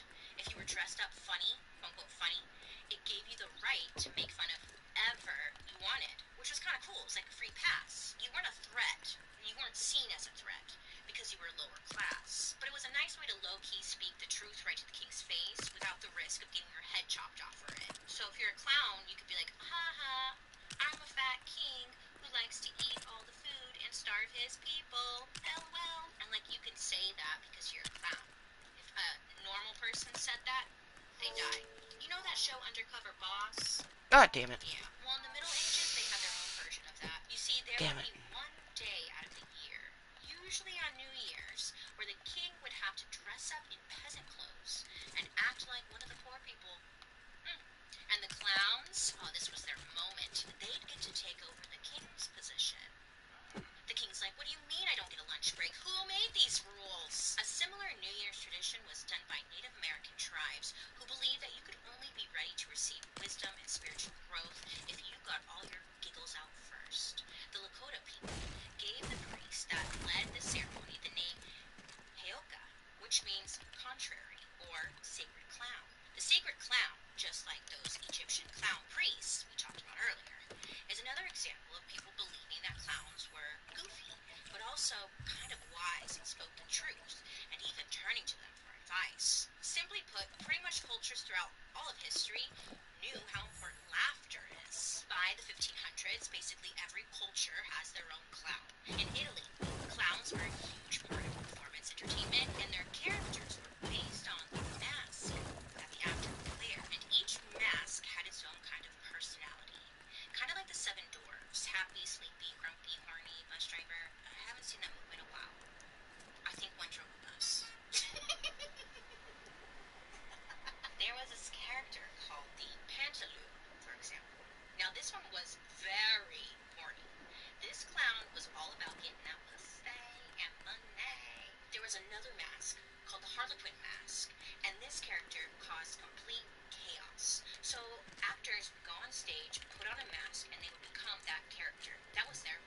stage just like his daddy. Unfortunately for Joey, his dad was honestly psychotic. Truly, just not fully there. Well, he was there, but like, you know, I don't know, man. He would beat his kids, lock them up in cages or whatever, even use them as props for his routine. That's not funny, but it's just like this truly crossed this man's mind, and he was like, "This is a great idea. I'm gonna use my children as props." For example, there was like one performance where Joey's dad was like, "Get his cage, boys," and then hung the cage above the audience while Giuseppe danced. Okay, you know. Either way, it wasn't good for Joey the kid. He wanted to make his dad proud. Little Joey started acting when he was only 2 years old, and he quickly started to learn tumbling, like flips and shit. And then he also started to study slapstick comedy, and he also mastered the art of fake tripping. Oh yeah, yeah. Now people were losing their shit when they saw Joey fake trip. Well, that's a talent. When Joey was 9 years old, sadly his father passed away, which is kind of a good thing, maybe. I'm not sure. I don't want to make an assumption here, but you know, free from his abusive father. The downside, it meant that he was on his own at 9 years old, so not great. Joey continued clowning around and performing just like his father, probably because it's like really all he knew. And he had to, because now he was considered the family breadwinner, and everything fell on this poor kid. He had to make all the money in order to feed the family. Again, at nine Tomato years Man. old. Now everybody in town knew about this kid, Joey the Clown. I mean, everybody loved him, and he was selling out shows all over England. Then he got to the point where he wanted a little makeover, you know, for his character, or maybe just the next chapter for his character. So he started to add his own little pizzazz to the clown costume. Before Joey came around, clowns would only sometimes wear makeup, but this was usually only a little bit of like blush to make the performer maybe look a little drunk. But Joey took it to the next level. He was like, "I want to look fucked up, bro." So he started covering his entire face in white and red makeup. Yeah, his process started with slathering on a thick layer of dark grease paint all over his skin, every inch of his exposed skin from the chest up, even getting all up in his nostrils, like he was dedicated. He would then take a giant powder puff and douse himself in white powder, then apply the rest of his clown makeup. Based off the drawing I saw of this guy Joey, he created the clown makeup we know today. The white face, he drew on some dark ass eyebrows. He had red ass cheeks. Not ass cheeks, red ass cheeks. And a red painted mouth that had that Joker smile all extended out. The full clown shebang. For Joey, it wasn't enough to do what everyone else did and dress up or do like a little red nose. He wanted to look like a completely different person, and boy, did he. Clowning took over his entire life. He was getting cast in tons of shows all over the place, keeping busy, providing for the family. Then he had a performance go extremely wrong. While using a gun for a stunt during one of his shows, Joey accidentally shot himself in the foot. Ouch. Now, the audience may have thought it was like super hilarious, but Joey was like, "Oh shit, I just shot my foot. This isn't actually part of the bit, but okay." Now, this ends up putting him out of work and on bed rest for over a month. Not great for Joey's mental well-being. We all remember quarantine. I feel like a lot of us kind of spiraled. You know, because you're like locked in the house and you're just stuck there with your thoughts, and you're like, "Oh man, maybe in third grade I shouldn't have stolen that kid's mac and cheese, but I did it for my freedom. I want to go." And you just like start spiraling, right? Oh, just me? All right, fuck me then, you know. And Joey, I guess. Anyways, what I'm getting at is Joey was locked inside with his thoughts, and he was spiraling downhill quickly. It was said during this time Joey was described as incredibly depressed. There was even a story going around that said Joey went to a doctor to get some help, and the doctor told him, "Hey, you should go check out that clown Joey. He'll cheer you with framebridge.com." Well, how does one cope when they are feeling down and blue? Some go on a walk, some try a new hobby, and some unfortunately lean into self-medicating. And this was the case for Joey. He would drink his sadness away, eventually leading him down a path of self-destruction. Many pictures and paintings of him in his later years show him holding a wine bottle. This, my friends, is very likely the origin of the sad clown. Remember the sad clown? Between drinking and all those crazy physical stunts he did on stage, body was breaking down at a rapid rate. I mean, he was about 30 years old, but to him, his body felt like he was 85. He had arthritis that left him in constant pain. In fact, it got so bad towards the end of his career, he had to be carried off stage after performances. This, my friends, is very likely the origin of the sad clown. Remember the sad clown? Between drinking and all those crazy physical stunts he did on stage, Joey's body was breaking down at a rapid rate. I mean, he was about 30 years old, but to him, his body felt like he was 85. He had Yeah, I arthritis know that that left him feeling. in constant pain. In fact, it got so bad towards the end of his career, he had to be carried off stage after performances into his dressing room. Joey was drinking himself to death. But did he stop drinking? No, of course not. It's not that easy, first of all. But, like, let him have that one thing. Bad shit kept continuing to happen to Joey. Joey would end up having a son, and just like with his dad, his son was now going to follow in his footsteps. So much so that he went down a dark path as well. Sadly for Joey's son, it just didn't end well. When he was 31 years old, he had died. I think maybe, as you can imagine, Joey, the father, did not take this well. After the news of his son's death, Joey and his wife, they were totally distraught. They are devastated, to the point that they attempted suicide together. It was like a pact they made. But both of them end up surviving. And then just 5 years later, in 1837, Joey Grimaldi, the OG clown, passed away. Joey Grimaldi was a famously tragic figure. He would consider his life equal parts laughs and agony. He even made a joke about his last name when he was alive, that it actually stood for Grim All Day. Grimaldi? Grimaldi? Get it? It's kind of clever. One of the most famous writers of the 1800s, his name is Charles Dickens. You know him? He becomes fascinated with this clown Joey Grimaldi, and even creates a character inspired by him for a book that he's writing called The Pickwick Papers. In it, a character runs into the ghost of Joey as he's leaving the theater. It's a real spooky passage, so I'm just going to read like a little bit for you.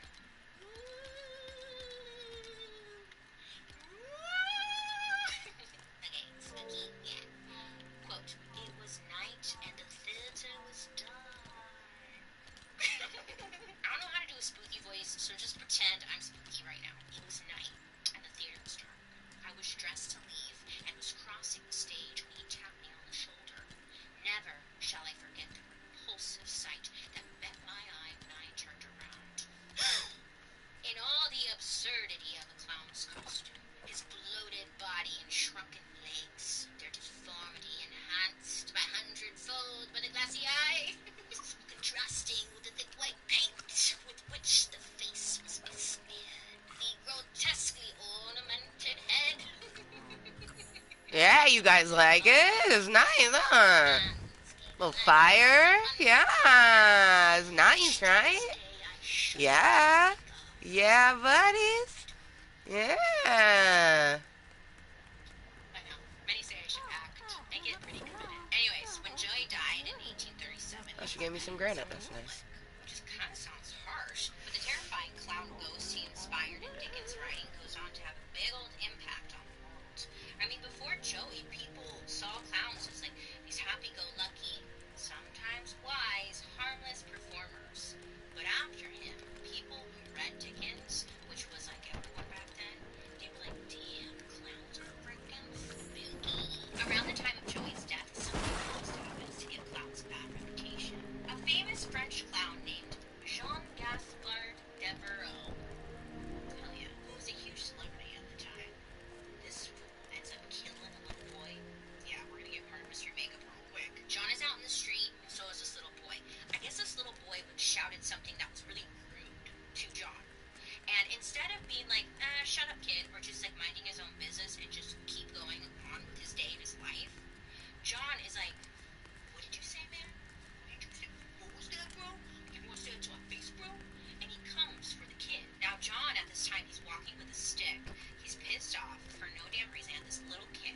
He goes up to this little boy and whacks him right in the head, trying to teach him a lesson or something. But unfortunately, this John man, he smacked a little too hard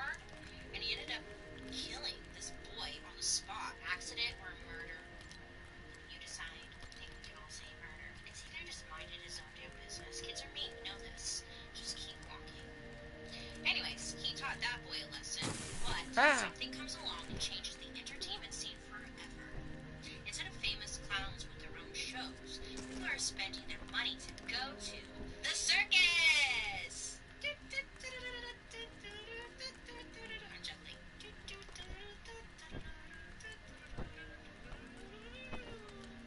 You know, remember we did the circus episode last season? Were you there, Paul? No, you were there. That was fucked up, I know. And since circuses had so much going on, the clowns didn't have to be that funny or even that talented. They could just like dress up and be a clown, and there wasn't really any personality to the shows or their acts because the circus was all about the spectacle. You know, the animals in cages, the flashing lights, the bright costumes, and fancy horse tricks. What I'm saying is that no one was going to the circus just for clowns. Thanks to Joey's legacy, clowns really just had to slap on some white face paint, a red nose, and act drunk. A little dark. In 1876, a French critic said that the clowns were getting to be, quote, terrifying and full of anxiety. And he called their tricks, quote, suicidal, end quote, and said the whole thing reminded him of, quote, the courtyard of a lunatic asylum, end quote. So yeah, clowns were now becoming your drunk uncle that you didn't want to see on Christmas. Now, as the circus reaches America in the mid-1800s, so does clowning.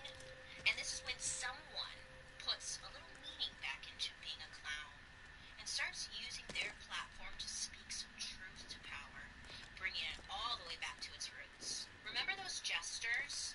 They were like roasting royalty? Yeah, and you could get away with it. Love it.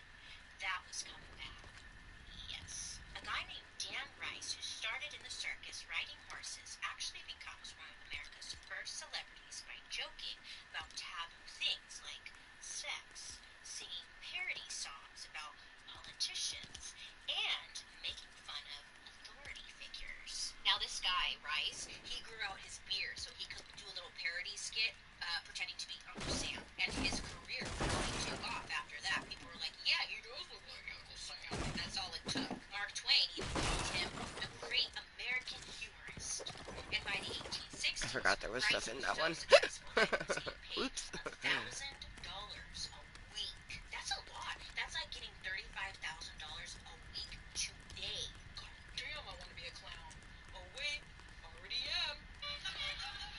But just like Joey, Rice was a big-time alcoholic and he wasted a lot of his money on booze. And one day, probably after a long night of drinking, he went, you know what? I'm hilarious. People love me. I should be the President of the United States. So what did he do? He dreams big. And he ran for president in 1867. But shockingly, no one wanted to elect 65% off, plus free shipping. So how did we go from depressed alcoholic clowns performing for adults to people in big shoes selling hamburgers and performing at kids' parties? Well, in 1946, a music executive named Alan Livingston was trying to figure out a way to sell records to not just adults, but to children. So he comes up with a friendly, singing clown character named Bozo!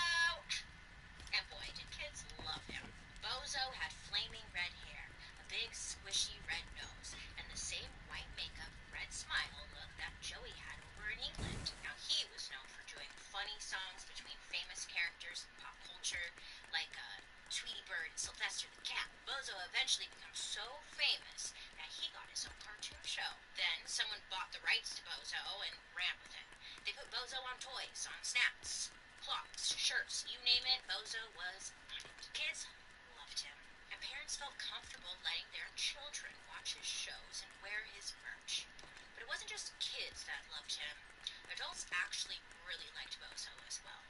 In Chicago, Bozo had his own live audience television program, and whole families would tune in and watch together. And once clowns were officially family friendly, every company wanted in. So, like in the 60s, there was a restaurant that reached out to the actor who was playing Bozo at the time and asked if he would help them come up with a clown look and mascot to attract more children. Now get this. The mascot they created, well, it was none other than the famous Ronald McDonald. I love hamburgers. Okay, but let me tell you, the OG Ronald, oh, he was rough. He was not selling hamburgers. Unfortunately, a larger man, He was his not clown selling outfit was this hamburgers. combo between man and Oh. fast food clown. So instead of a red nose, he actually had a little McDonald's cup on his nose. His hat was like this big ass tray of McDonald's food, and he wore a magic belt that could dispense hamburgers. My question: where were those hamburgers coming from? And why was it by his crotch? You know? That's what I was thinking. Is that where hamburgers come from, Mom? Mom, I'm scared. Can you pick me up? It didn't help that the first Ronald McDonald commercials showed Ronald essentially telling a little boy, I know you can't trust strangers, but you can trust clowns like me, Ronald McDonald. Honestly, I'm easy to lure with some fries and a milkshake, but for the most part, that's really creepy. But it worked, I think, because where were we now? So the public must have thought so too, because they eventually gave Ronald McDonald a makeover. They get rid of that burger belt and the nose, and he loses his big belly. I think the main reason that they did that was because they didn't want people thinking that their food made people gain weight, which is funny, but not really. It's like same shit, different era. Despite their rebrand, that creepy McDonald's commercial that told kids like, hey, you can trust us clowns, definitely did some damage because it may have given one guy a few ideas. Someone who ends the public's trust in clowns forever. I feel like you guys can guess where this might be going. That's right, John Wayne Gacy.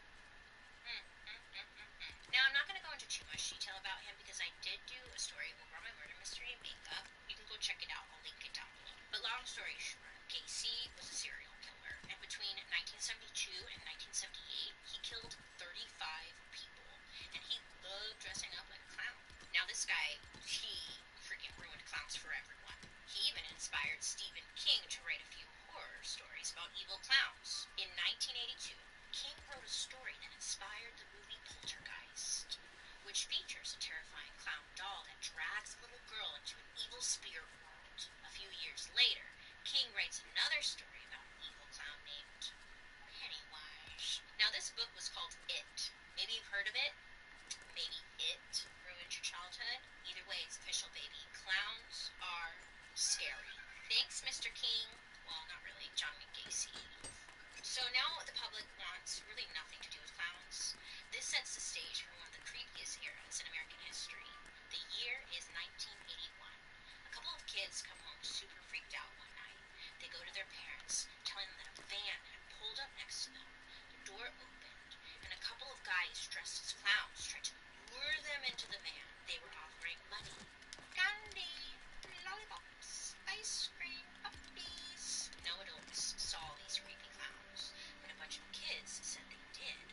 So the parents are naturally freaked out, thinking creepy clowns are trying to snatch their kids, and this would come to be known as the Phantom Clown Panic. Now, the parents didn't know if their kids were making things up or if this was true, but it doesn't matter because people start taking precautions and treating it as if this is indeed a real thing. So the parents report the incidents to authorities, but the police, they can't do much.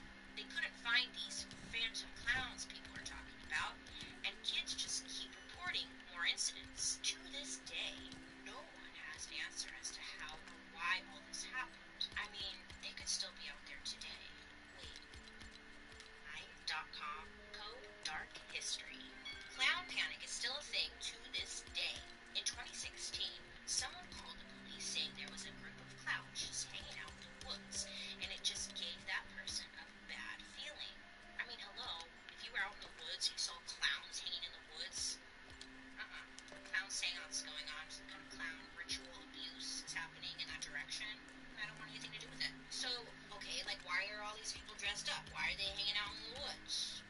What reason could they have? Well, the following day, police received another phone call from a frantic woman saying that there was a group of clowns in the woods flashing green laser lights. Aliens? I don't know. After that, people just kept spotting clowns in the woods everywhere, and they were freaked the fuck out. This is 1981 all over again. People are thinking clowns are trying to get our kids into the woods and like snatch them up. So this guy, North Carolina, was like, I'm taking matters into my own hands. And when he spotted a clown in the woods near his house, He picked up the That's BS satisfying. machine and 999, chased the and then this one has a clown 5. around until he 333, and like that one has a 2, but failed it's just to stop satisfying that beating those are someone up. Really? three I like guess that. he got away, but clowns didn't learn their lesson. There was something called stalker clowns, which started showing up in groups on the streets and parking lots, just lurking around and scaring people for fun. And like, I guess like, look, it's the group of clowns that really freaks people out. One clown, I can take him, you know.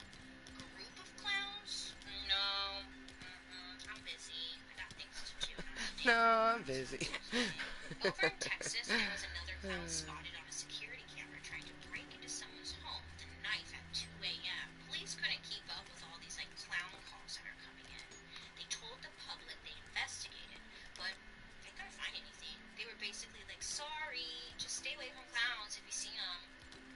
We don't see them. A few months later, it came out that some of the clown sightings were just a bunch of jerks trying to get press for their low-budget horror film. And honestly, kind of a smart campaign, but not really because I don't even know the name of this low-budget horror film.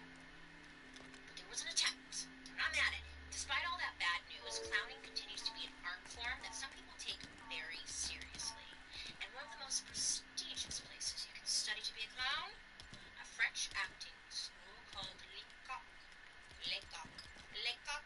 Don't laugh, this is serious, because Jacques Lecoq decided to open that acting school in Paris, but it had a significant focus on clowning. This type of clowning that he taught was focused on physical humor, like slapstick, miming, And no, fake go get falls. some Fake food from falls, that's where it's at. Base Camp Comes at 2. and they were really using their There's a body more shit ton than of their food at Base words Camp or 2. costume to make people laugh. But one of the most famous Alright, acting successfully schools in the moved all world of is this. probably Looking MOA, good, looking good. Gallier, which also started in France and really leaned into clowning. Look, I'm sorry for butchering these names, I'm trying. But I'm not French, you know? But it's like I want to talk about these things. What do you do?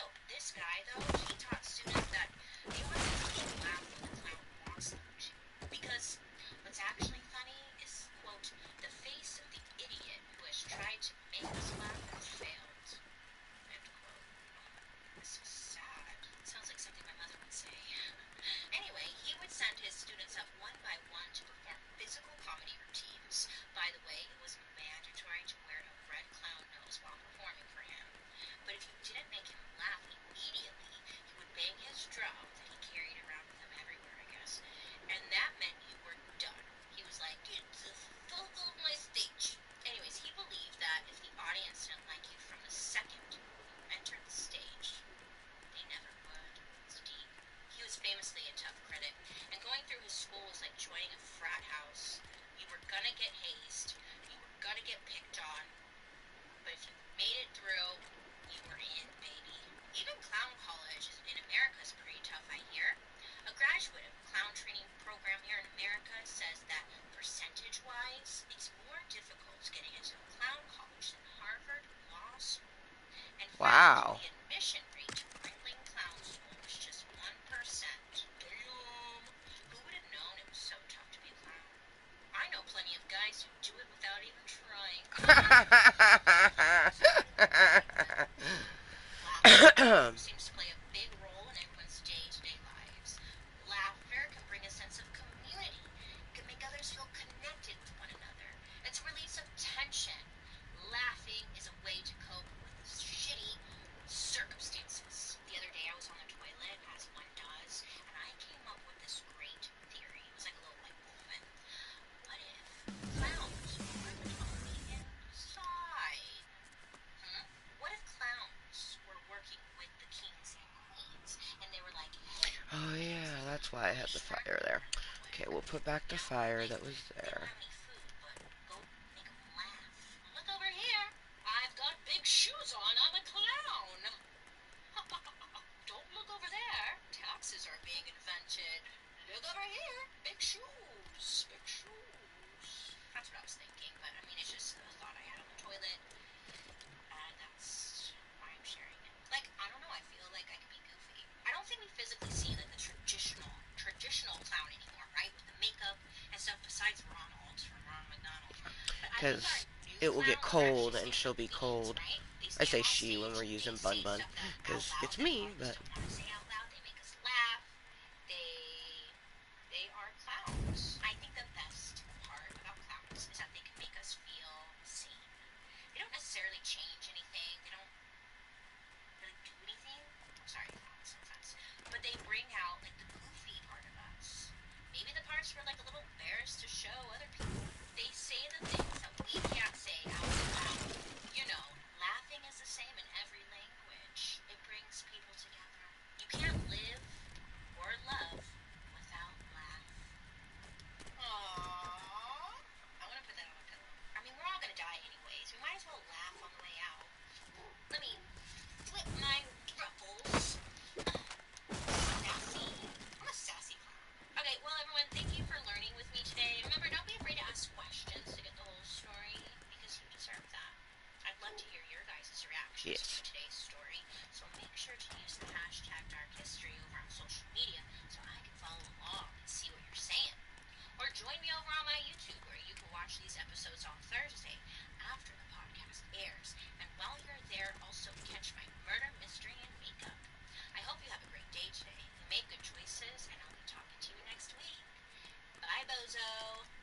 Dark History is an Audioboom original. This podcast is executive produced by Bailey Sarian, Kimberly Jacobs, Junia McNeely from Three Arts, Kevin Grush, and Claire Turner from Maiden Network.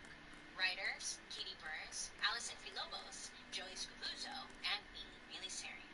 Shot and edited by Tafadzwa Nemarudwe and Lily Young, and I'm your host, Bailey Sarian. Laughing is great.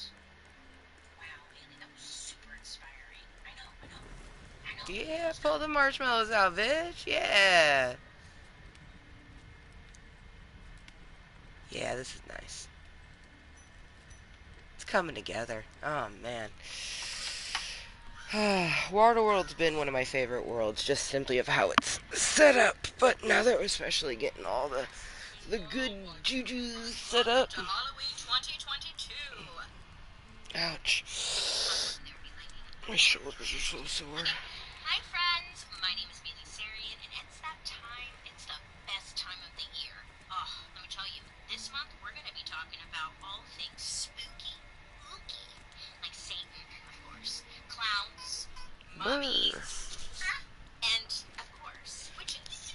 But not just any old witches, like witch hunts. So what I need you to do is sit back, relax, and let's talk about that hot, juicy history. Gus came and Yeah. sat by us. If you're listening to this on the podcast, let me just tell you really quick, hop over to the YouTube when this goes live on Thursday, because me, Joan, and my friend Paul, we're all dressed up as mummies. I know, we look so good. I called Paul and I was like, what are you going to wear today, girl? And Paul was like, I'm going to be a mummy. And I was like, same. And then Joan just showed up. And here we are. Great. So, Halloween. We definitely need to finish building that. I'm not gonna lie. I forgot about that we were putting that in. 100% forgot. Like, I know what you're thinking. No, it's not Sharknado. when I came over, I was like, in my brain, I was like, oh yeah, I made another gate. Disney Channel original movie, Under Wraps. So yeah, we definitely gotta Do you remember? No? Okay, let me tell you. It's known build for its that. famous line that I'm sure you all remember. Let's say it Kind of like together how we now. got this fencing Wow, up. that's alright. And it's still not quite See? finished. Yeah, you Still see, under you remember. I construction. knew you would. Come on. Now, this movie is what planted my fascination with mummies. But I never really thought about it. I mean, have you ever, like, really sat and thought about a mummy? Yeah, me neither. But I thought about it the other day. I was like, why do they do that whole wrapping them up thing? For decor? Or did they just, like, happen to die in that? So whenever I don't have an answer to something, what do? I get to Googling, of course. And as I've said before, my Google history is filled with nonsense. But not this time. Listen, it directed me to something I had never heard before. And that's rare. Okay? Listen, if anything involves cannibalism, baby, I'm there. I'm there all day. Nom nom nom nom. You know, I'm right there. Nom nom nom. I know everything about cannibalism. Well, I don't, but like it fascinates me. Don't come for me. I'm curious. So when I learned about something called mummy powder, it opened up a can of worms. Another great Disney Channel original movie, The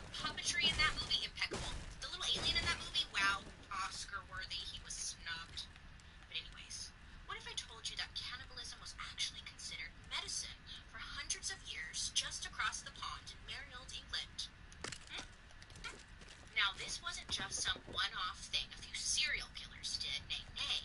Cannibalism was a hot new trend everyone was trying to get into in the Western world. This happened as recently as 200 years ago. Oh, yes. And the Victorians had a very specific type of person they wanted to eat. It couldn't just be any old peasant down the street. Of course not. They had a big-time appetite for mummies. Yeah. So you better watch out, Joan. They might eat ya, or whatever. So, when I think of mummies, I think of going on like a field trip to the museum as a kid and seeing those big gold Egyptian coffins. And you assume like, hey, this is in a museum because it's like very rare and old. Which, yes, very fair. But it turns out mummies originally not that rare. In fact, there were a lot of mummies. For thousands of years, wealthy Egyptians and royals like pharaohs were mummified. So if we're talking about multiple people being mummified for centuries upon centuries, there has to be, or had to be a lot of them, right? And there was. That is. Until the Europeans came into the scene and decided to snatch up everything they could get their hands on. I'm talking about jewelry, artifacts, and yes, even bodies that they could eat. People were obsessed with mummies, and honestly, let's be honest, like we still are. Look at me. So let's talk about what mummies are and what makes them so special. Now, we can't talk about mummies without talking about ancient Egypt. And I mean ancient. If you don't know, Egypt is located in northern Africa on the Mediterranean Sea, and the year we are talking about is the year 3000 BC. Isn't that a Jonas Brothers song, the year 3000? I think it is. I never really liked the Jonas Brothers that much, but you know, those pop. The Egyptians invented pretty much everything, okay? Like the calendar, math, but they even did some fun stuff like eye makeup and breath mints. Where would you guys be without breath mints, right? Like think about when you're doing the walk of shame. You're on your way home, and you're like, oh, thank God I have this breath mint and this waterproof eyeliner. Thank you, Egyptians. Doing the Lord's work. So Egyptians believed in multiple gods, and the Egyptians believed if you died, don't sweat it, girl, because we're going to preserve your body the right way, and because of that, you'll come back in the afterlife. Ancient Egyptians called your personality Ba, and your spirit Ka. So Ba is your personality, Ba, and your spirit Ka. Great. And they believed that these could be reunited in the afterlife if your body went through a process called mummification. Now, some of you might be familiar with mummification, and you might be thinking, like, Bailey, doesn't that just mean someone wraps up the dead body before burying them? No, honey, this isn't your murdered husband you're trying to bury in the backyard. It's a class. There are a few different processes of mummification, but one of the more popular ones takes about 70 days. That's a long freaking time if you didn't know. So step one of mummification, someone's gotta die, right? Now it's probably a horrible death because it's the year 2600 BCE. I can't imagine anything good is happening. I can't imagine you're having a pleasant death. Maybe they fell off a pyramid. Step two, you need a priest. Now what's next? What's next? Well, it's not like just anyone on the street could do this. They would need a special priest. Ah, yeah. The thing about human bodies, if you didn't know, there's a bunch of fluids and organs inside of us. It's wild. The priest would take a big ol' hook, stick it up the nose, and just scoop out the brain through the nose. Like, just scooping it out. Then they would cut open the body, get right on in there, take out the organs, the liver, the lung, the stomach, the intestines, and each of these got put in their very own special jars, like very organized people. But the one organ that they left untouched was the heart, because, I love this, Egyptians believed the heart, and not the brain, was the center of intelligence. So once most of the organs are out of the body and in jars, these would be buried along with the mummy in the coffin. So when they went to the afterlife, they'd have their organs. Because I think you need those, right? That's, I don't know, never been. Gonna find out, you know. Step four, you gotta dry. So the priest would put the body into a big old tub of salt. And the reason is because the salt would dry out the body and cure it. Not from like diseases or something. This was essentially how people would preserve meat before refrigerators existed. And technically, humans are meat, so it makes sense. The body would stay in there for a couple of days until all the fluids were absorbed. Honestly, at this point, the body would look like one big dried up raisin. Step 5. The priest would cover the body in perfume and oils. Why? Well, imagine if you died, okay? You're dead. And you're gonna go meet God. And you're stinky. That's rude. God's not gonna let you in. He's gonna be like, no, I'm good. We like to smell clean up here. So you gotta get all dressed up. You gotta smell like, a daisy to go meet the Egyptian god of the afterlife. It's just the polite thing to do. Nobody wants a stinky friend showing up and sitting on your couch. You're like, oh my god. Yeah. And now we're on the final step. After that, they put this layer of tar on the oily raisin body because it has all the perfumes and stuff.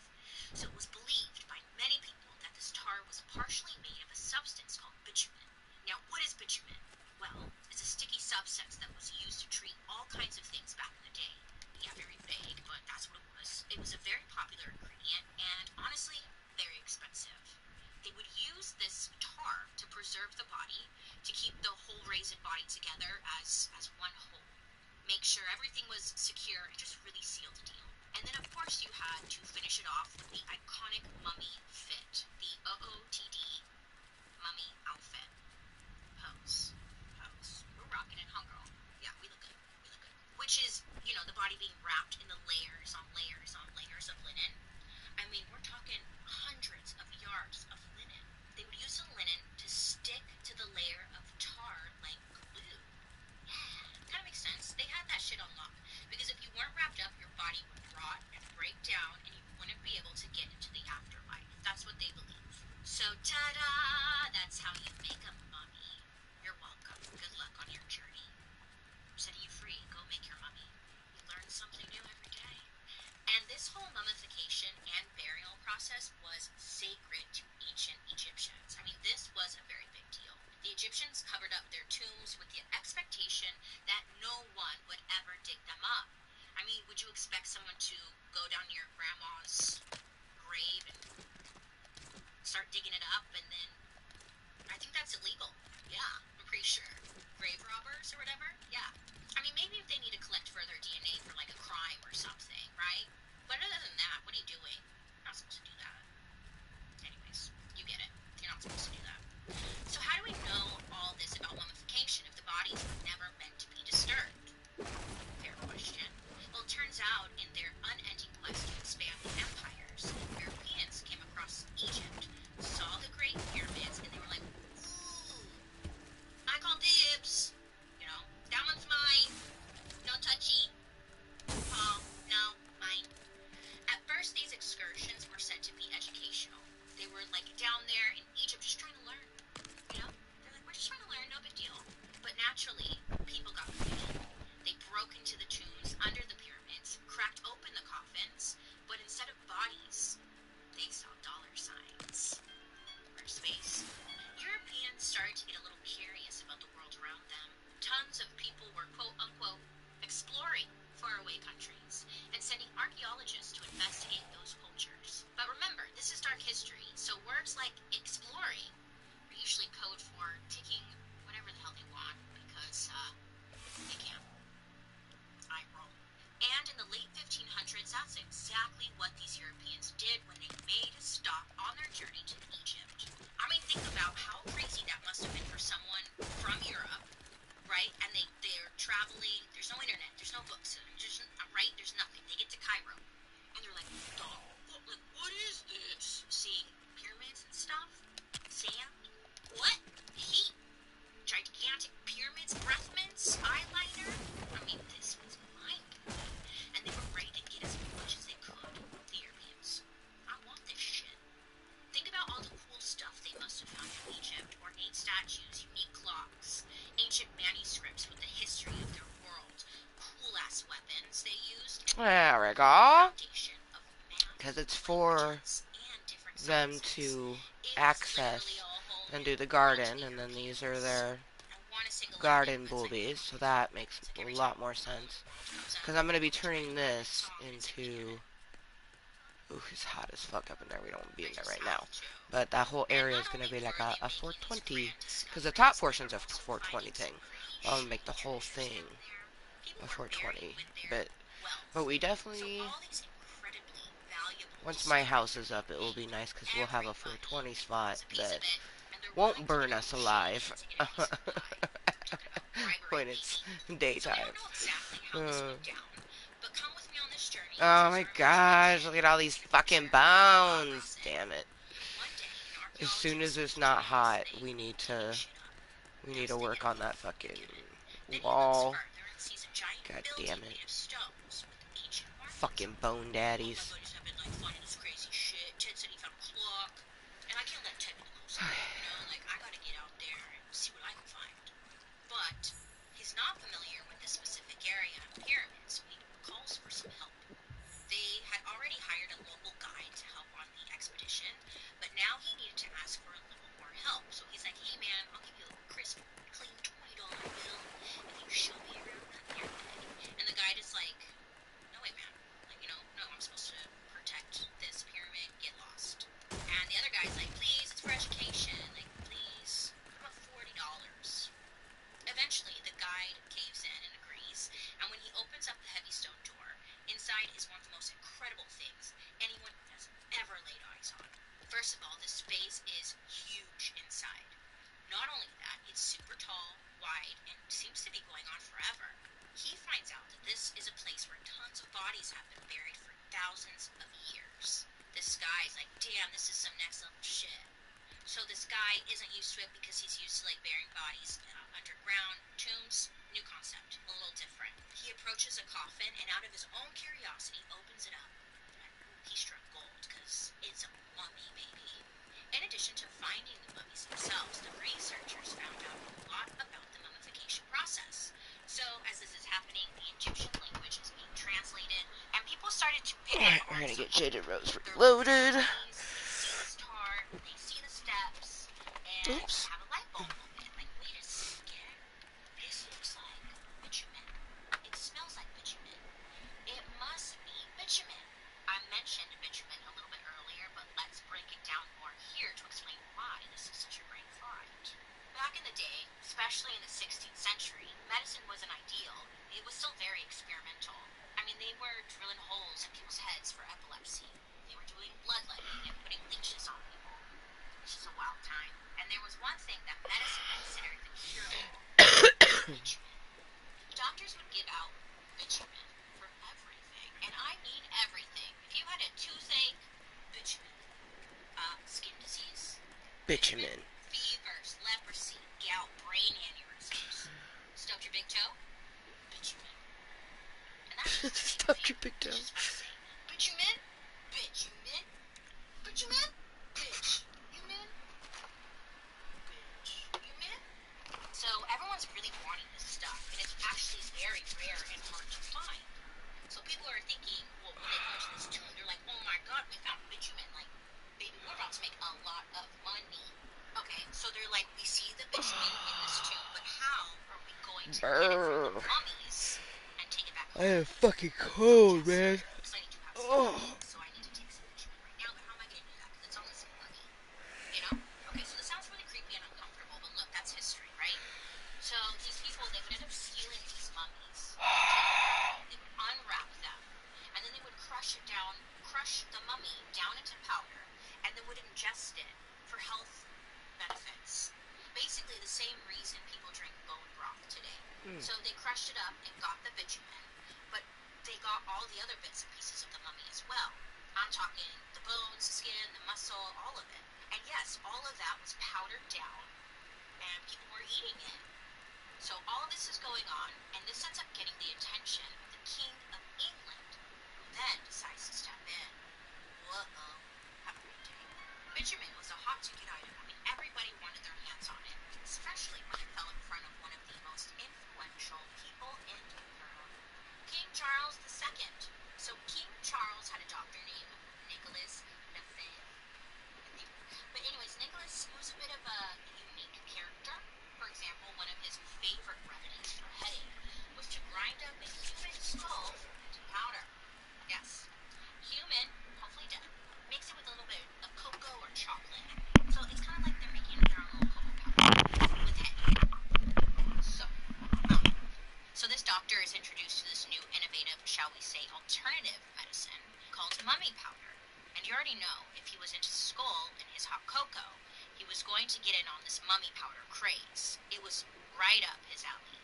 So the king's doctor, again, was like a very influential guy. So once he gives mummy powder its stamp of approval, oh, everybody now wants to get their hands on this powder. I mean, if the king was eating it, using it for whatever, we should too, right? Everyone's like, I saw King Charles drinking skulls and mummy powder, so I got skulls and mummy powder too. So the doctor is telling people like, hey, you don't need to just be eating mummy powder, but you need to be getting it from the right kind of mummy. But what qualified as the right kind of mummy? He said that the ideal mummy would be from Egypt or Libya, and on top of that, the way the person died made a big difference in terms of quality. A quicker death would produce a better powder. That's right, according to this doctor, the best mummies were young, healthy people who had died quick, sudden deaths. Ideally, suffocation would be a great one, or if they got hit by a cart, ideal. If the person had been healthy right before they died, and if they were mummified the right way, their spirit was perfectly preserved. And according to the doctor, the youth and the strength of the perfect mummy would be absorbed by the person who ate it. So eating the body of a young, healthy mummy was like eating organic chicken. It was just better for you. But King Charles and his doctor weren't the only influential people into the stuff. Like most weird trends and diets, the mummy powder fad started as something with the rich and powerful. I'm imagining it being like a very expensive goop product. You know, someone like Gwyneth Paltrow would have been all about. Just like steam your vag, then snort some mummy powder. One huge fan of mummy powder was Leonardo da Vinci. He said, quote, "We preserve our life with the death of others. In a dead thing life remains which, when it is reunited with the stomach of the living, regains sensitive and intellectual life." End quote. Is anyone checking up on these Ninja Turtles? They seem to be all throughout history just making some wild shots, right? Like, they're always around. So yes, this whole crushing up a dead body and eating it becomes the latest and greatest fad. But there was something that even the king's doctor didn't know about this fabulous medicine. The street name for mummy powder was actually mumia, which is a translation from the Arabic word resin. Oh. That all goes back to that tar-like substance from the mummification process that all these people believed was actually bitumen. So one archaeologist is poking around a tomb. On the walls is some writing in Arabic. Now, one guy who can read it is like, hey, I think that says mumia. It says mumia right here, you guys. Should we just call them mummies? And a second archaeologist might have said, like, hold up, mumia, as in, like, the ancient word for bitumen? And then another guy's like, you guys are all crazy, but this is gonna make us rich. I guess there was a translation error. That's unfortunate. Years later, in 1597, John Gerard, a well-known herbalist and author at the time, took a look at mumia, and he was like, LOL, wait a second. I know bitumen, this is not bitumen. So he went back through all of the information he could find to figure it out. It turns out he was onto something. The tar used on mummies was not bitumen, but a similar substance known as piss asphalt. I'm not kidding. It's literally called piss asphalt.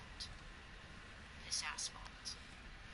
Yeah, we could just sit and talk about this all damn day. Piss asphalt. Piss asphalt. I was like, are you sure that's how you pronounce it? Piss asphalt.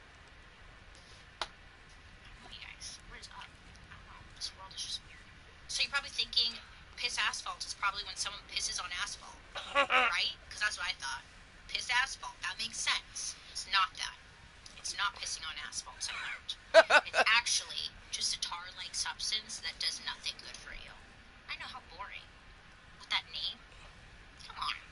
Weirdly, no one really cared. You would assume when people found out that they were eating dead bodies with no actual benefits, instead eating pure tar, that maybe they would stop. But oh no. The ball was rolling down the hill already, and all the cool kids were doing it. It's trendy. People think it's healing. It's not like they were calling it human dust. It has a cool name, mumia. Mumia felt cool. It didn't have a negative connotation. So the Europeans were still going ham for mumia. Mummy pieces or powder could still be found in shops all over Europe. Nobody gave a shit if it was good for you. They were essentially like those boner pills that you could buy at 7-Eleven. You know, they advertise them, right? They don't work. That's what I heard. but people still buy them. I mean, they didn't give me a boner. Did they work for you, Paul? Exactly. They didn't work for Paul either. He doesn't. Well, he is a bone. He is a boner. Paul is a boner. Anyway, your local corner store, even your doctor, would have mummy on hand because there was still a big demand. But getting mummies out of Egypt wasn't even easy. I mean, technically, it was still illegal, so it required a lot of planning, a lot of being shady, a lot of scheming, a lot of lying. Just too much work. Let's pretend we're all going to steal a mummy together. So we get together, we're like, hey guys, we're going to Egypt. We hire our guides, we get to the pyramid, and we're like, show me the mummy, right? So step one, find a tomb, which, as you can imagine, maybe it's not that easy. Find a tomb. Then you had to climb down something called the shaft, which sometimes went 100 feet underground. Hot. It was super dark, and you could easily just fall and die. So it's dangerous. And I like to imagine that they were booby traps, but we weren't there, so I'm imagining. Finally, if we're still alive and got down to the coffin, you had to figure out how to freaking open it. Now, if we could pull all that off, that's when the robbing truly begins. We'd shove our hands in there, rip off an arm or a foot. Yeah, if they couldn't, or if you couldn't get a whole body, a whole mummy, you could just take like a finger, a big toe, a leg, a femur, you could just take what you want. After that, we gotta get back out of the tomb, hop back on our boat back to Europe, and celebrate like we just robbed a bank. Because essentially you did. I think a lot of people forget that mummies were people who lived lives, who had loved ones, right? And, I mean, someone loved them enough to pay for them to have the right kind of burial so they could be resurrected again in the afterlife. Their families weren't expecting a bunch of Europeans to come into town, rip them apart, and sell them. So yeah, not only was it wrong to steal mummies, it became technically illegal. And once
Much better. I was like, you know what? Let's just put on our fucking outfit for the day, and that will warm us up. And it did.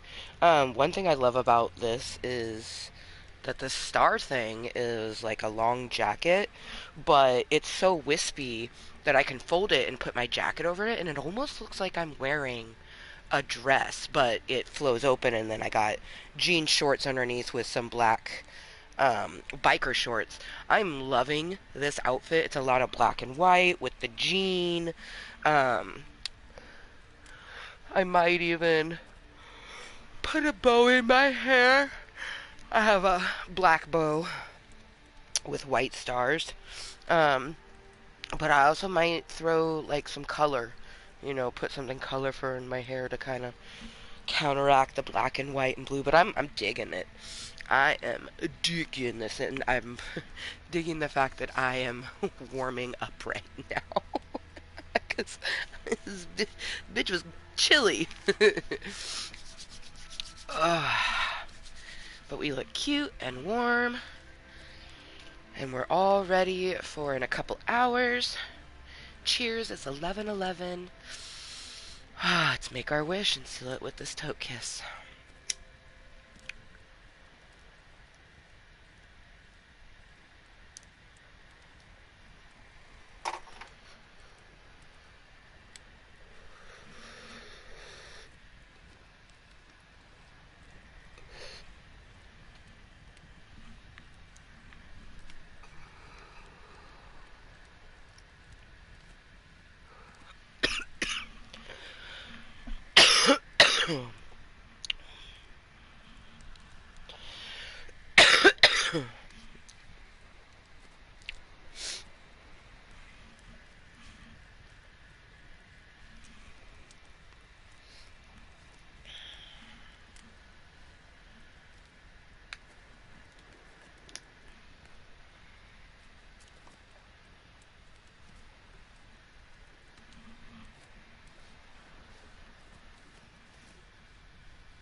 It's either going to be slightly above or slightly below.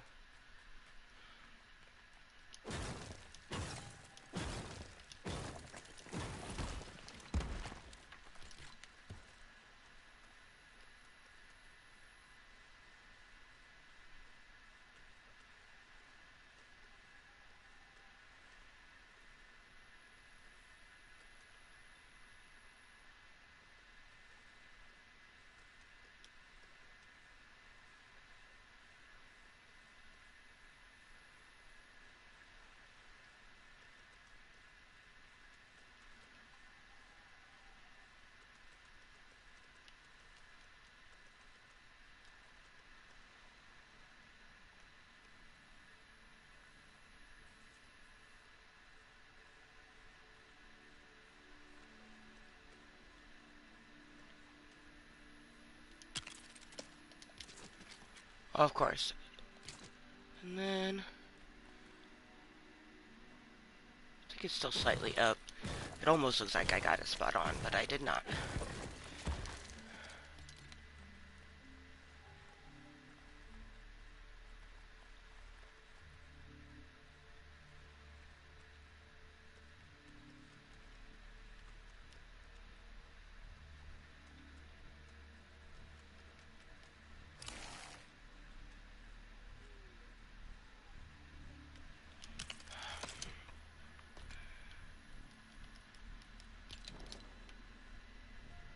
Ah.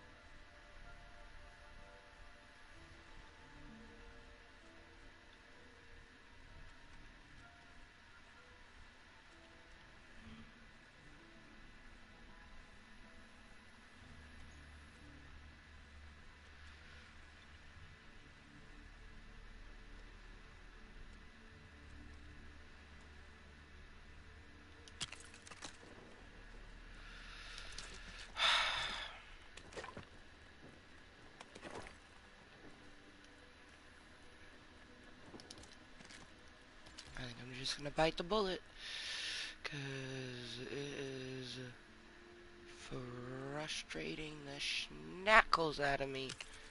So I'm just gonna bite the bullet, and that piece will be just ever so slightly lower than the other one.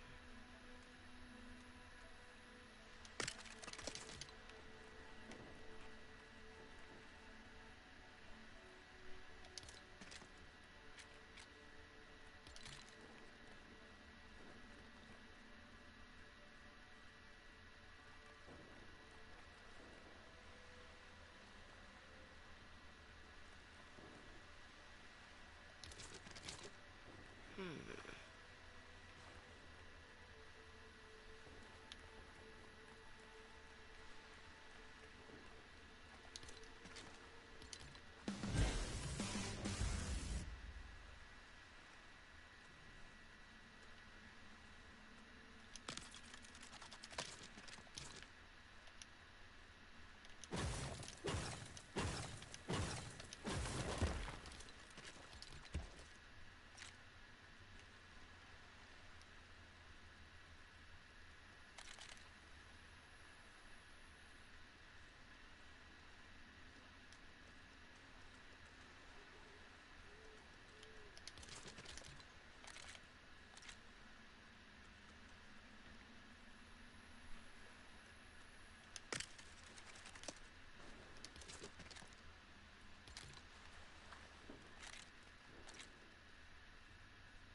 Did I put them backwards?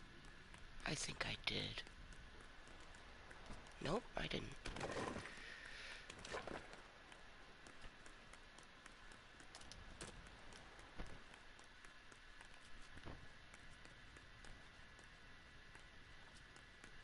Sweet.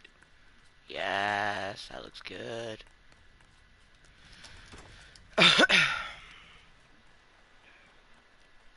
Yes, that pleases me. Okay, let's... I don't think I have to worry about Bone Daddies coming through this area. Although, Murphy's Law. I probably should just prepare and have it situated before they try to.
Okay, there. Ain't no Bone Daddy getting in through that way. I'm hot.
He looks creepy from that way. Let me just turn you around.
Smooth as butter. Mm.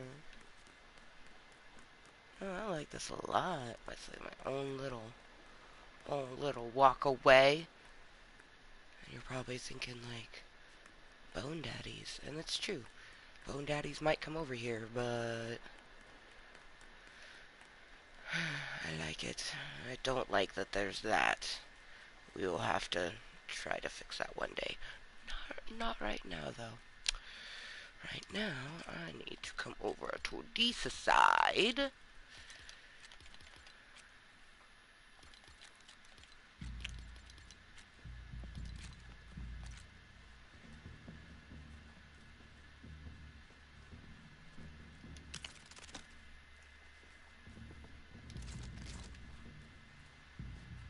Where? It's like, get ready for battle. I'm like, where?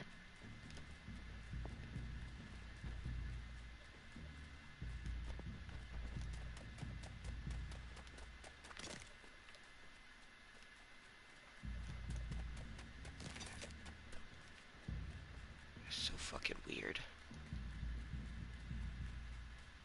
Get ready for battle. I'm not gonna tell you where they're coming from.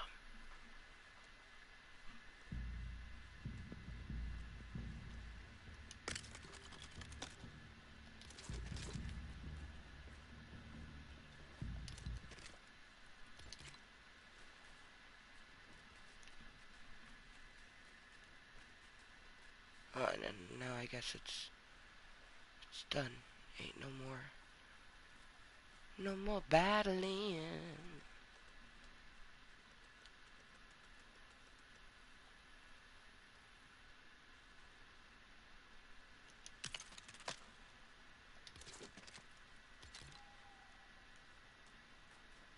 Oh, that is too low. Oh, that's gonna fall with it. Oh.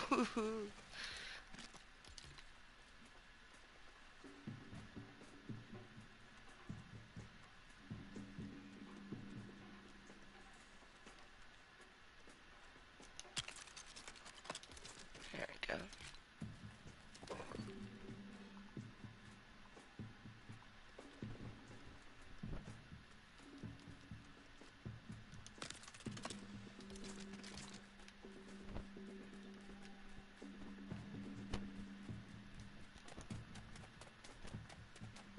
Where are these bad guys that you seem to think are out and about?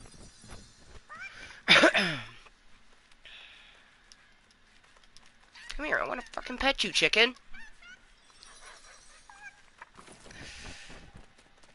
Let me pet you.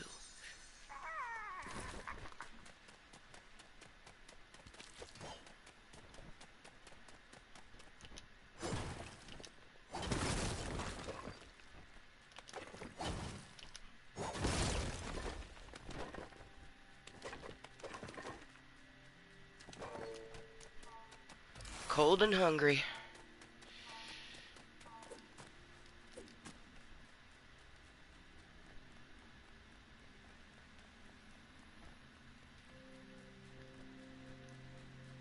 You know what I think I might do? Is extend that wall. Like, we'll put a gate there, but we'll extend this wall over this way, and then bring it to this little entrance. And I'll put, like, a different gate up or something. Ah!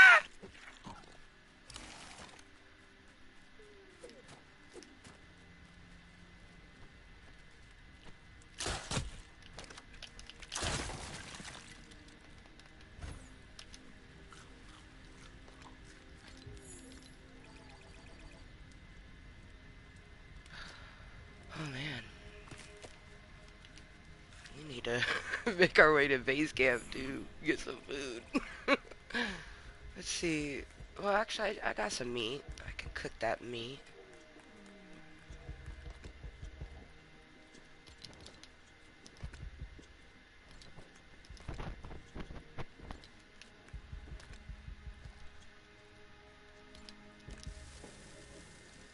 Okay, I got one meat I can cook, I guess. I don't know why I thought I had more than that. Oh, I have 4 eggs. Let's make those 4 eggs.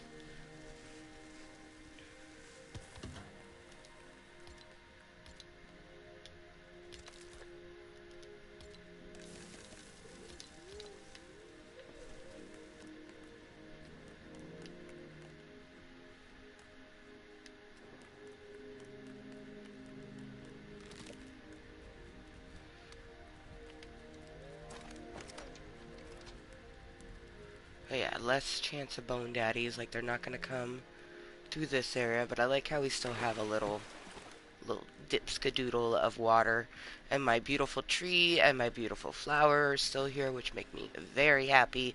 The tree would grow back, that flower would not. Same thing as this flower. Like, oh, I was so happy. Like, she has the best room, straight up, Rustler. Like, she got this pretty little view. Like, her room is phenomenal. Like, I love her room. I like how me and Petra are just chilling in her room. She's fucking sleeping. What'd you give me? Oh, you gave me some wool.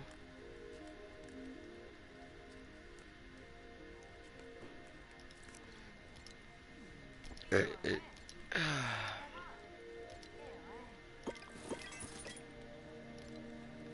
you. A little bit of glass and copper. I don't know why she's just... Ah, fucking Bone Daddy. Bitch ass motherfucker. Exactly why I'm building the wall. Now my hope is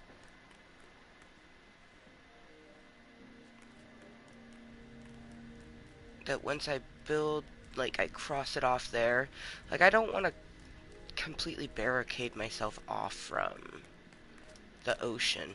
Okay, seriously, I understand that her room is fucking dope, but, like, she is sleeping.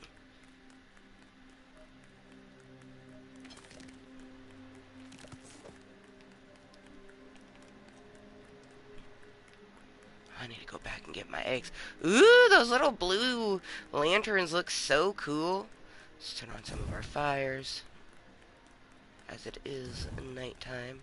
I'm hot, no shit. It's because I got my torch out.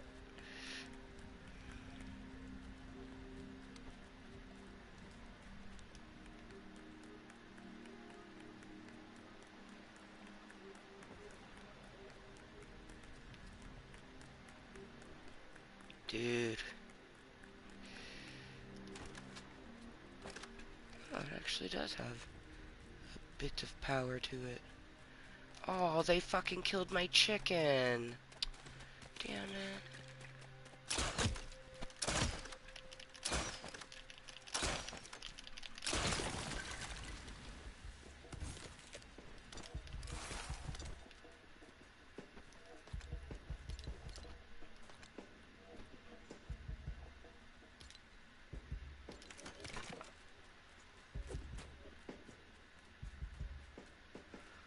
Okay, good. I still have those 2 chickens. And the sun is coming up. Yay. Let's finish this fucking fence.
rock.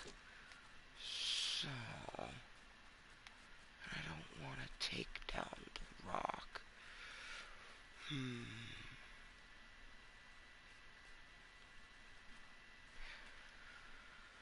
Maybe if we try putting in 2 short ones.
Yeah.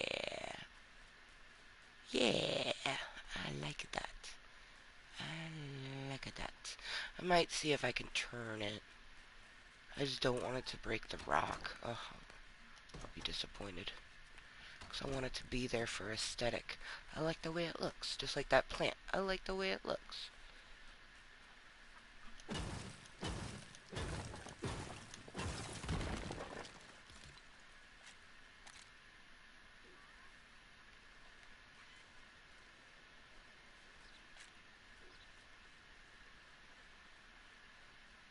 Okay, yep, nope.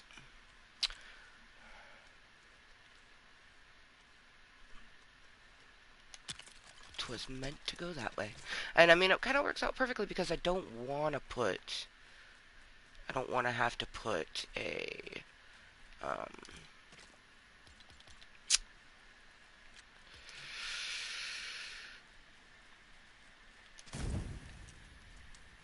fucking wall up. I want this little peninsula nub, even though it's not technically in the village, because the village line is right there. This is technically public land. I want it to be part of it, just like how we put the, technically the fence is public land and not our village. But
Oh, sweet. I should move the cooking stuff over here, maybe. Because that portion up there is in the desert, whereas this is all over water. Mm-hmm.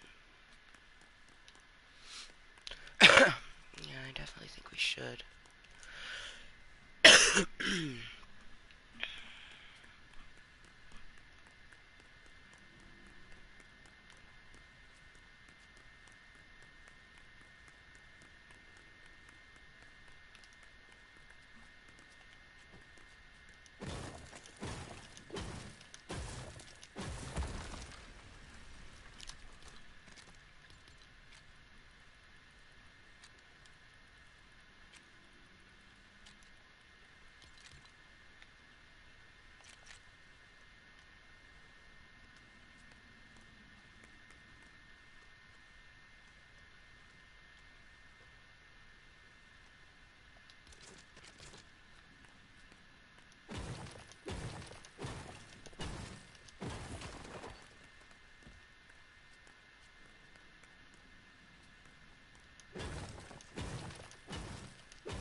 Yes.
Yeah. Now that is a sexy new wall. Mm-hmm.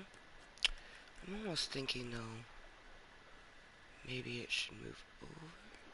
Wonder if I could move it over.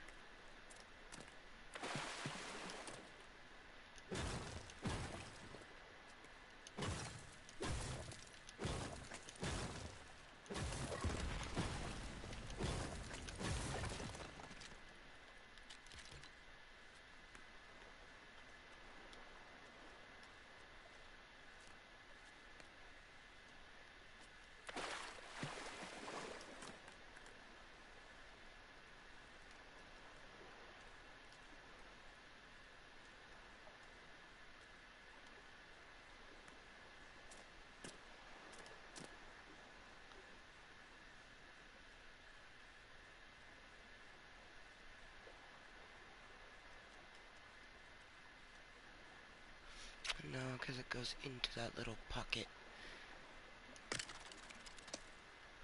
Or, oh, I see. I see.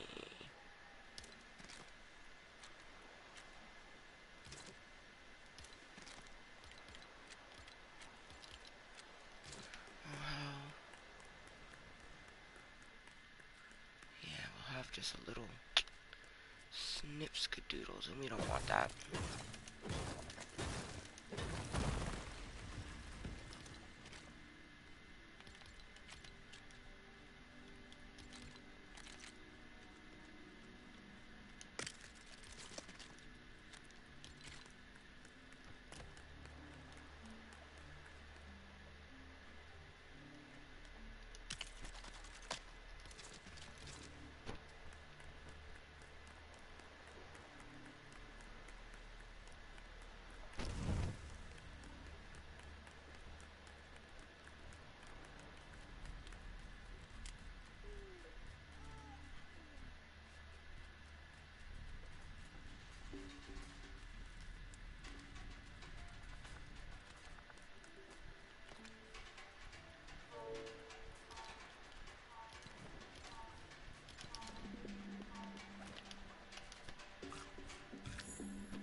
Sweet, doesn't look like we have any. They're on the outside, but they're not right here, and they don't seem to know how to get around that, so yay.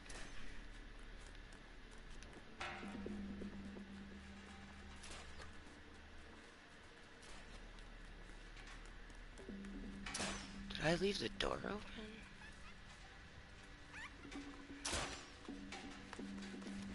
Oh no, he's shooting chickens. Ah shit, they're smart. They knew to walk around that damn rock.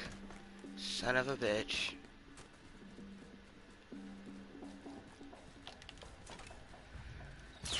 I thought you guys were gonna be dumb enough.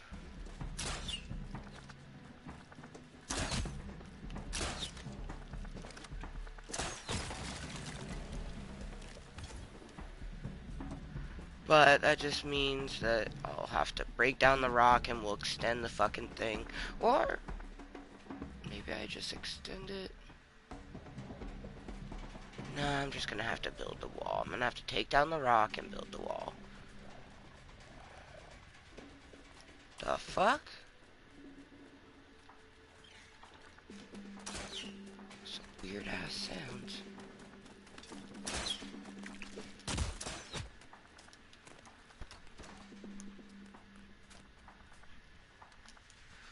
Gotta take my medicine. It's noon. No baby pill. Anxiety medicine. Mood stabilizers. Son of a bitch.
God damn it.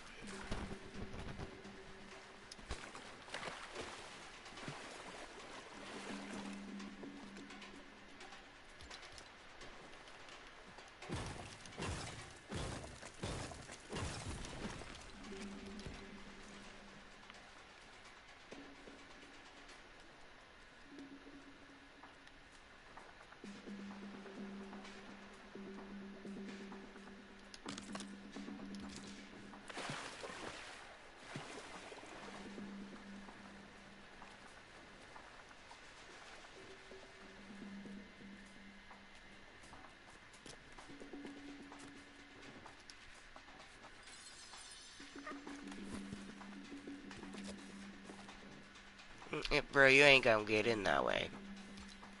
Sorry to tell you.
I'm trying to decide how much that will annoy me if I leave that little gap there.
Chicken, you ain't gonna get in through that way.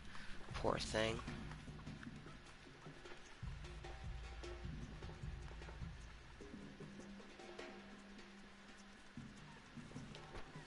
He just wants in. Here, let's open the door for him. Maybe, just maybe, he'll block his way in. Probably not, though.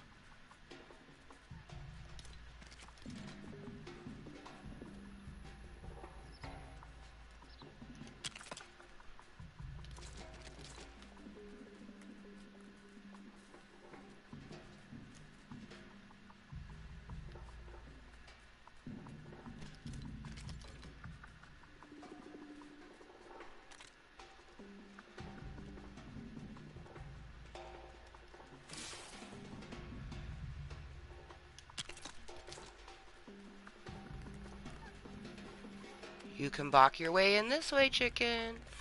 Look over here. Look at me. Come this way. No, no, no, no, no, no. Come on.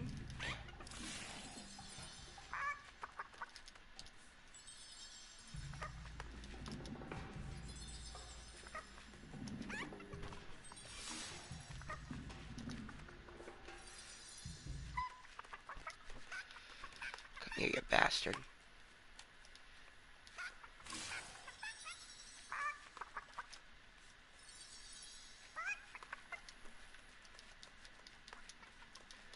Come here.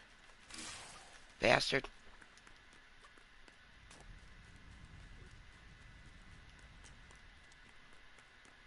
I tried, chicken. I fucking tried.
It is 12:12. I imagine around like, well, at 1 I'm going to end the meeting because sometime between 1 and 1:30, Allie Mom and Voldemort will be here to pick me up to go to the school to wait for Rainbow. Have to get there earlier if you're in a car because it's just so much crazy right now. So they'll pick me up, we'll, chill. Um, and then after Rainbow gets out of school, we'll go to my meeting, which is at 2:30, and I live 22 minutes from where we need to go, and the school is like probably, 18 minutes or less. So, feeling really good.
Oh, fuck yeah. Little, yes! Oh my gosh! Looks a lot better than I really like that.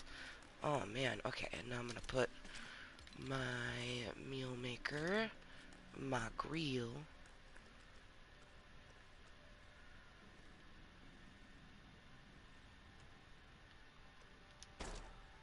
right in front of it. Put my meat on there. And then let's go get that juicer. And put the juicer. Because when it's like noon, when the sun is highest in the sky, you can't be on any parts of the island. Like right now, the sun is going down. That's why I can be here, which I should finish this wall while it's still daytime.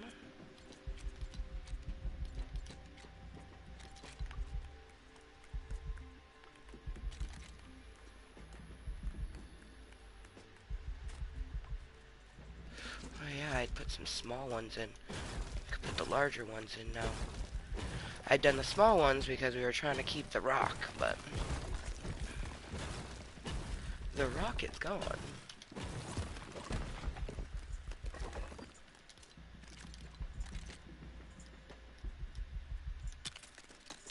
But since we have a foundation, it will be very quick and easy to put all of this up without having to line anything up.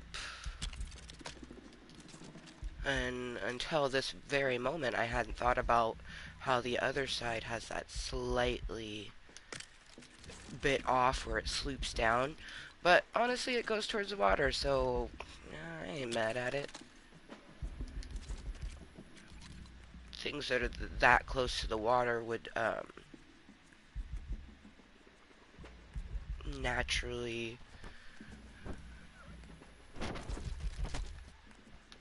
slope down over time, so they can't, they don't jump. And they're not gonna go around to swim.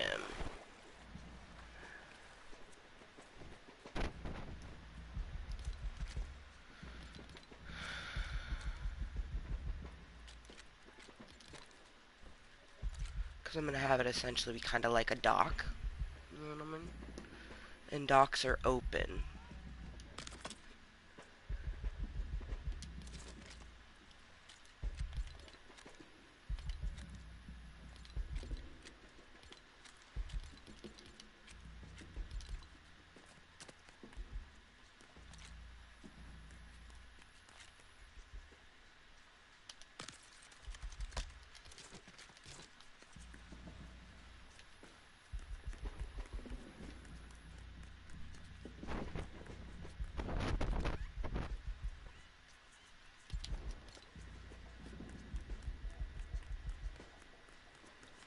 And we might even, who knows, maybe we'll build a bridge that goes off into nowhere. But that should keep the baddies from getting over here. I don't see any skeletons.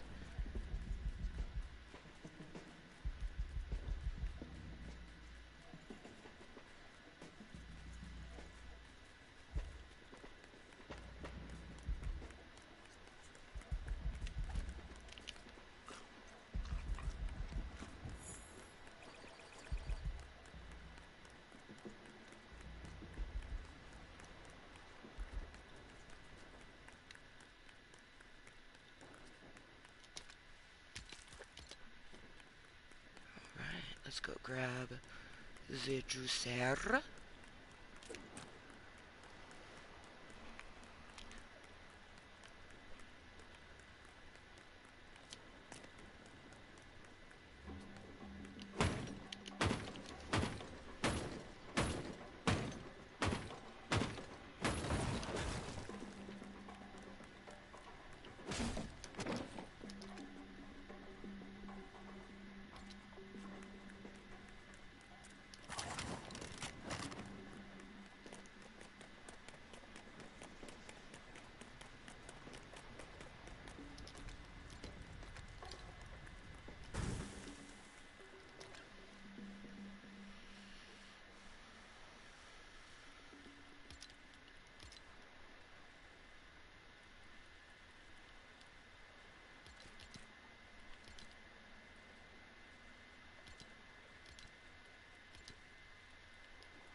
hope I didn't just put stuff away for... Okay, I can still make the juicer. It's like, did I put away the stuff to make a juicer? Silly Amber.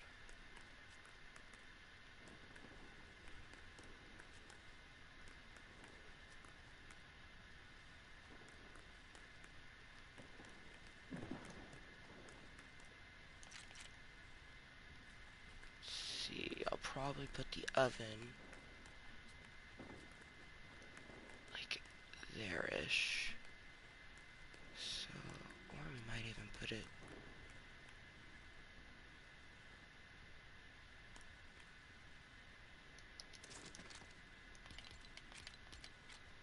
because I can't decide, and I am not entirely sure yet. I'm gonna put the product, I think it was 5 needed for the juicer. 8.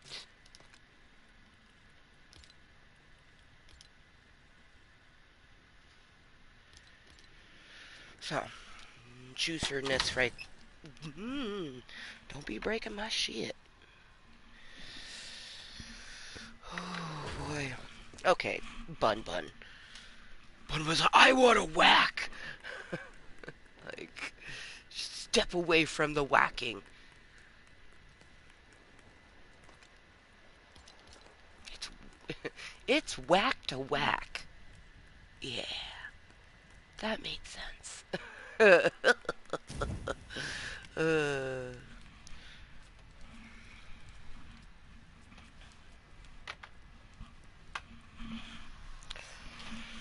oh, I'm so nervous, but I have nothing to be nervous about.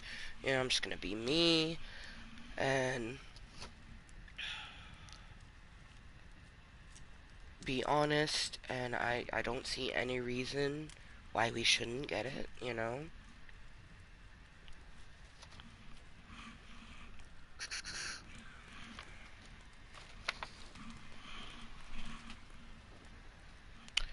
I pulled oranges out and I didn't even eat them. I should probably eat them though.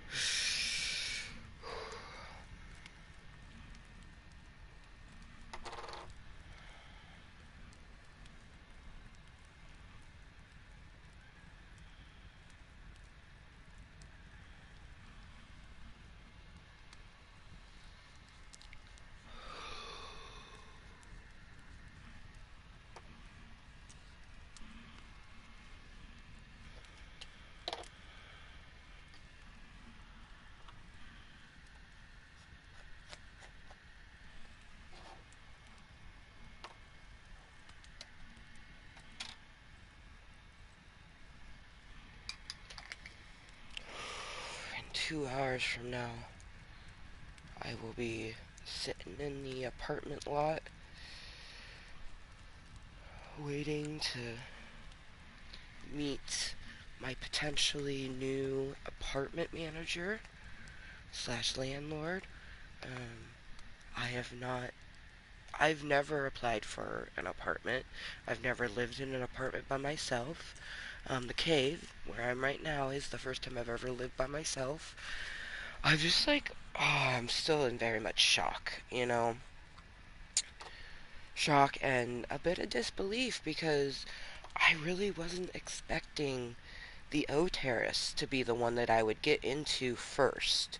I figured that it was, hey, it's good that I have this one, you know, and they do have 2 bedrooms available, but when there's a downstairs 2 bedroom, other tenants are going to want that. That's probably why this one has opened up for me because people don't necessarily want a 1 bedroom down below.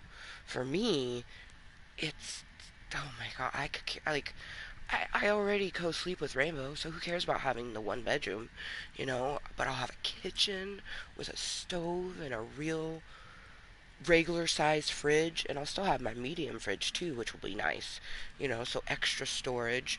I plan on what it's gonna be is anything that is for Rainbow to just like go and snack on, that's gonna be in the medium fridge. Um, if she gets a popsicle that's specifically for her, that will go into the medium freezer.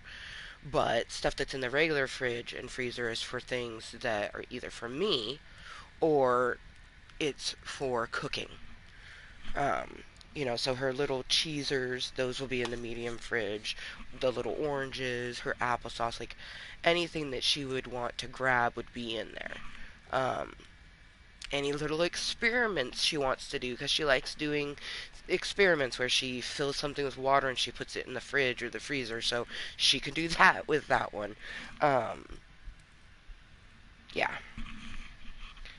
I'm so excited. But I'm nervous because it's not mine yet. You know what I mean? Like I have to apply for this apartment.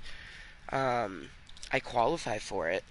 The only thing I would think of that would keep me from getting it, and I hope that my birth certificate isn't an issue.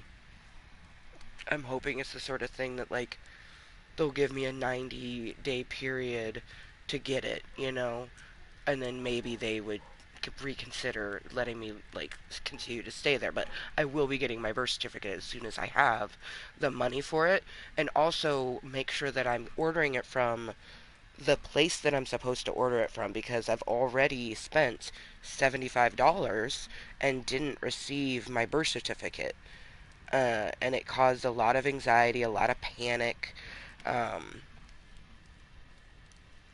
and then I got my daughter's birth certificate because she needed hers for school. And that, caused a lot of panic and anxiety. So I'm just hoping that the apartment manager doesn't, like, that's not a deal breaker. I hope, because I don't have a criminal history. I don't. I've been a great tenant down here. You know what I mean? I've kept it clean. Um, I've kept to myself. I don't think I'm loud, I think the worst thing that would be is like I yell at my kid sometimes, like I raise my voice at my kid. But, I think that's pretty normal. So I don't feel like there's any reason that I shouldn't, but we don't know yet. We won't know until we're actually packing our stuff up. We've got a move-in date, and if we have a move-in date, that means that we have a move-out date from here. Um, Gosh, it's exciting but scary.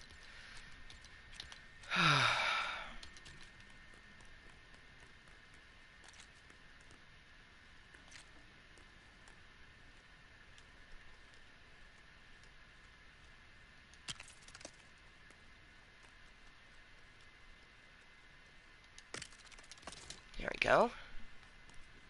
Oh, that's cool. Looks like a double fridge. But, this is the fridge tower. It's also the furthest, um, like it's deep within water, like right here. I guess to be completely deep in water, it had to be in this, but I like them being it in the tower. I like that. I like it a lot.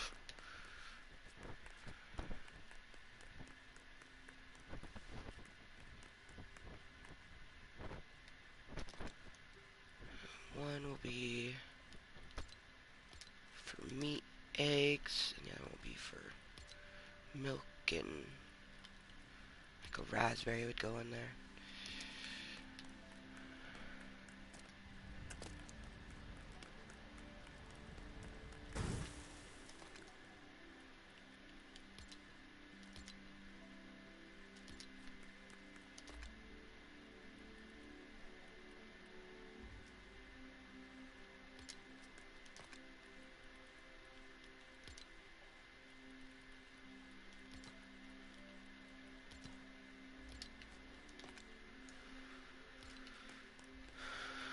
Okay, the bones are in here.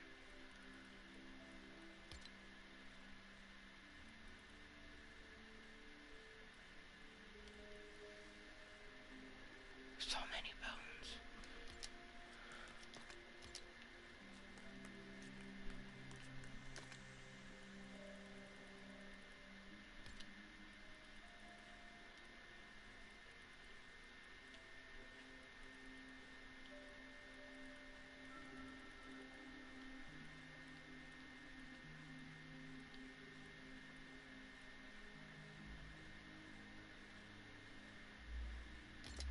Make some hunting daggers.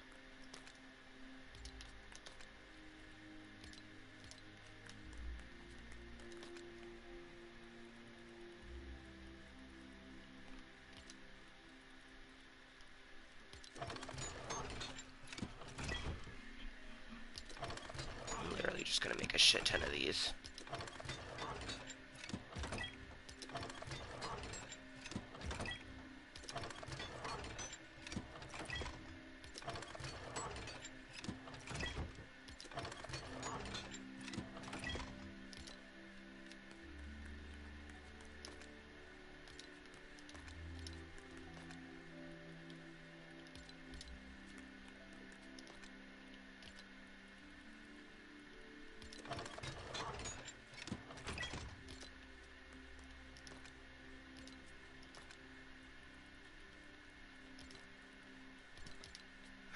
My fucking hunting daggers. We're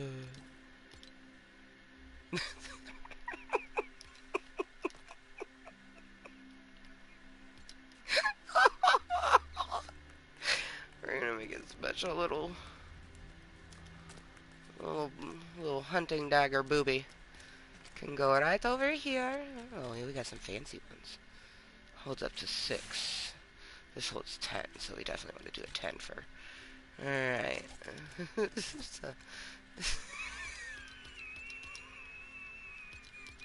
You need a hunting knife? I got you. I love it. Actually, really love that a lot. Okay, Bun Bun. We are almost out of food, bro, so that means we need to go. We need to go to the other village.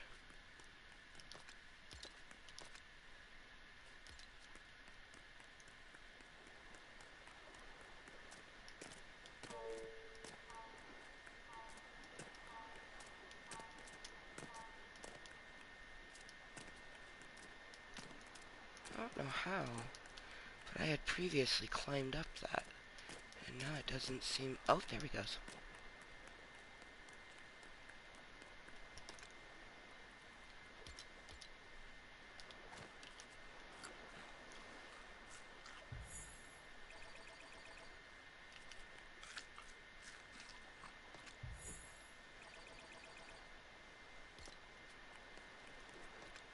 Because we definitely don't need a spicy burger. uh, but we can drop that off at the second base. I almost don't want to leave. We spent so much time here, and we've done so much.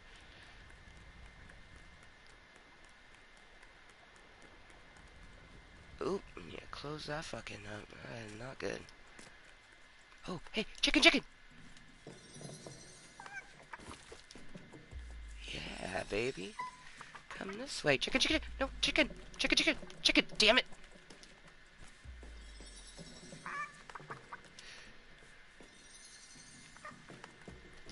Yeah, yeah, yeah.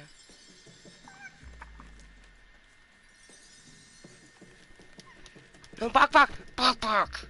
Shit.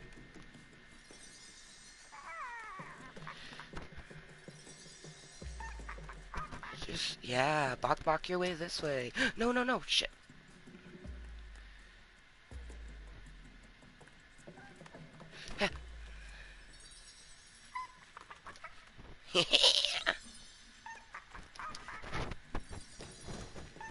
Fuck yeah! We got the chicken in here. Yes. Oh, he gonna keep trying to get out, but you stuck now, baby. I got some other chickens in here somewhere. At least I thought I did. Maybe you're it. He's fucking shit. He's like, oh man.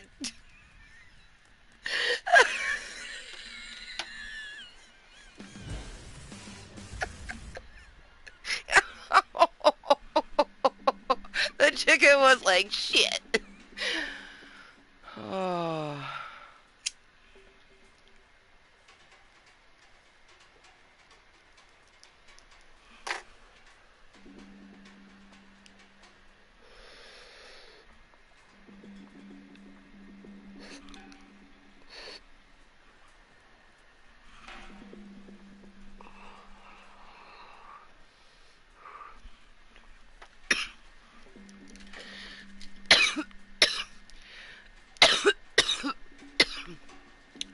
bad now. Because, you know, maybe the chicken was happy. Maybe it didn't want to be part of my world. Part of my world. Dude, Waterworld is... I mean, they're all fucking savage. Like, let me be fucking honest. Like, I love each and every one of my villages. But, oh, man. Like, it's coming exactly how I envisioned it, you know? Like, this is so savage. This is just like... This is an example of taking pre-done builds and custom build and just making it your own. And then taking a pre-build and destroying a wall and putting a window in and, customizing it. Like, look how fucking sexy that looks. That looks so fucking sexy. And that's definitely not part of the pre-build. I had to destroy that. It's not even the same stylizing, but it looks so fucking good. Especially with the roof. Yeah, man. Yes. Alright. Some eggs. Oh, shit. Got a lot of berries. You know what? Oh, that's right. That's why the juicer is needed. Because it fucking makes our... Okay. Well. I will put that stuff in there then. For that reason.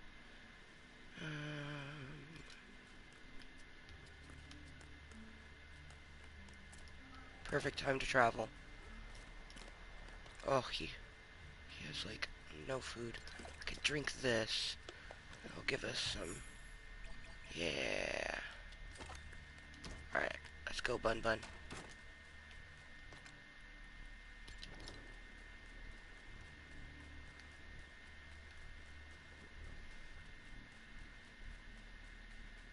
But the desert's hot in the day, so... Nighttime is the best time to do some traveling through the desert. If you need to. Ah,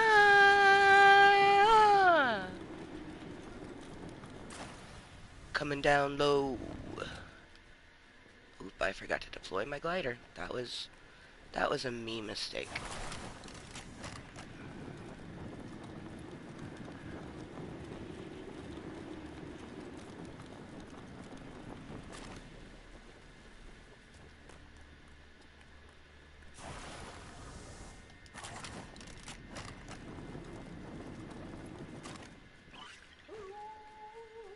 Ooh. Get one, Wolfie.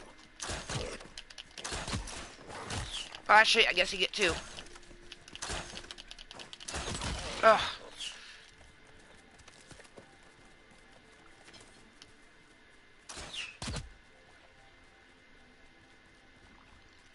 I just want my bow and arrow. I was shooting at homeboy with.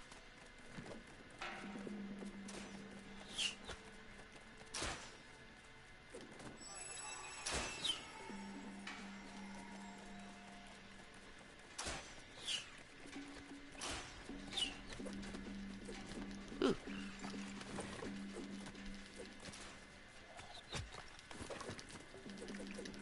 Bone Daddies! I don't want anything to do with any of you! I don't need any bones in my life, thank you.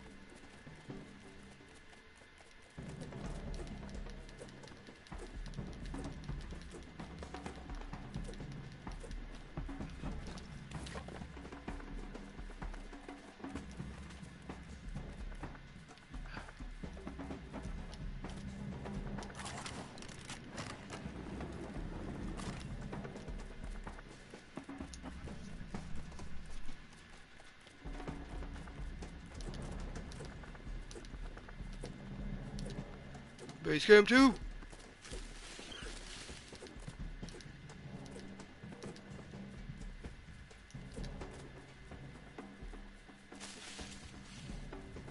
Waterworld is base camp 3, if you're curious.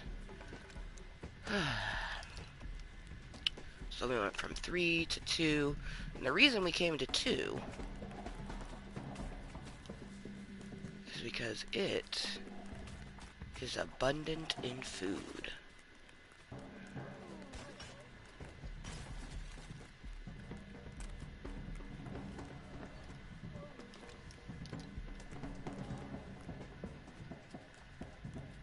Where'd I... Ah, yes. I was like, where'd I put the food? Some corn on the cobs.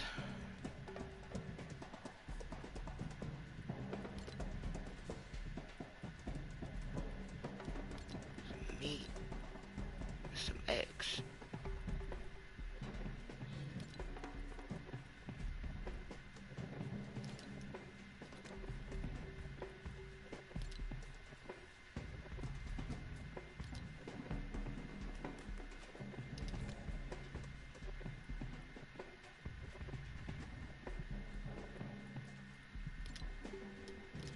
That's satisfying.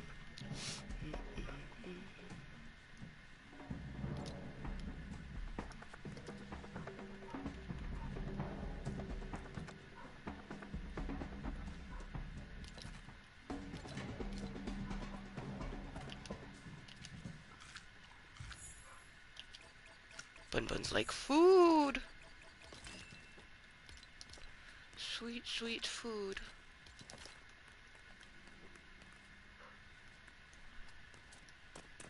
Like, there is food. And there's so much food here. Tis funny. I'm gonna take 5 and 5. There, plenty of food for Bun Bun. And let's just chill in this 420 room. So it's because it's 12:42. I think I'm gonna do the meeting until they say that they're on their way, because that will be the perfect timing. I also am gonna pull out a panic. I'm not even risking it. I know that I'll be so anxious that I need a panic medicine, so I'm gonna take it the moment that I get the message saying that they're on their way to get me. Panic medicine for one. Brrr! What the fuck? I put on a long sleeve, and mind you, it's not like thick, but it holds in the heat. Like when I touch my body, I can feel the warmth. My hands, though, are fucking freezing. My fingers, especially, get really cold. Um, like really cold. Oh. But I put on my jacket. Like I can, when I touch my body, I feel warm, but I am cold, and it's probably just because nerves. I would think. I think. I don't know though. Whew.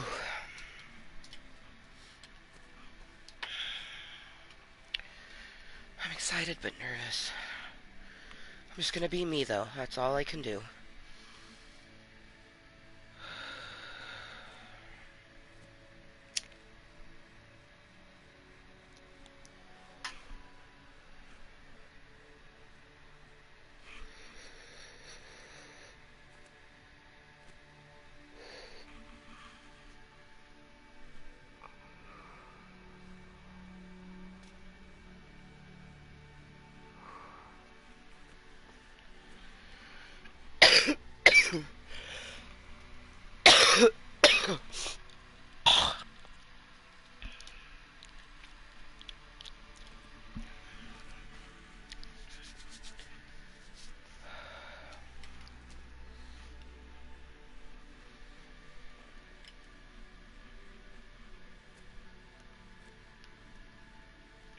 Hi, Bun Bun.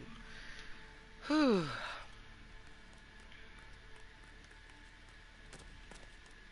This is 100% me.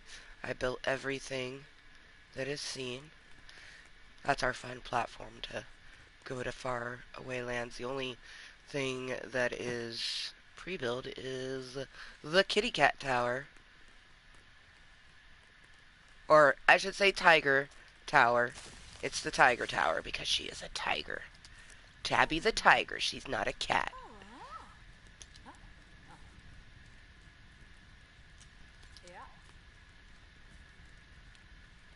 Okay, I think.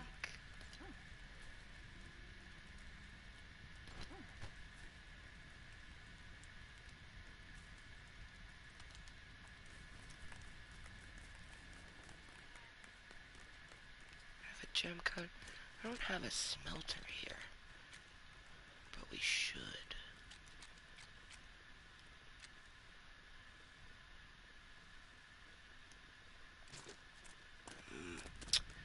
We don't have the bright core for that.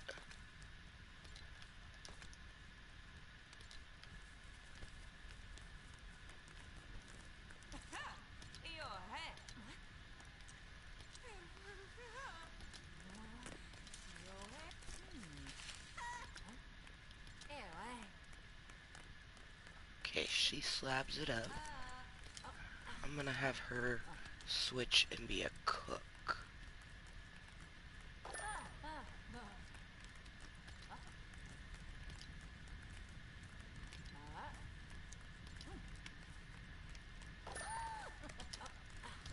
And let's take all this stuff off of her.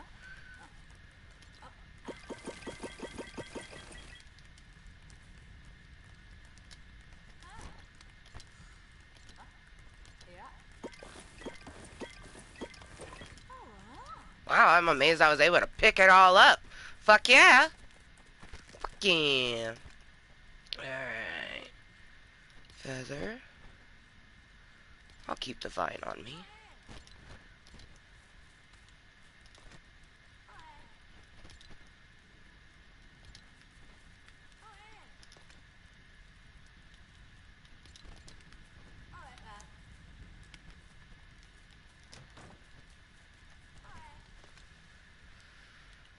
Webs. Oh, wait. Anything less to put down here, I think. Yeah, sand.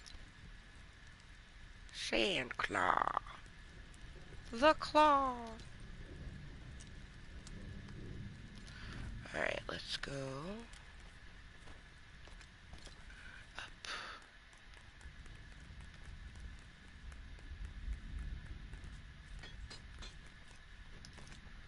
Okay, that goes in there. Oh, I still have bone on me. I need to go put the bone daddy away.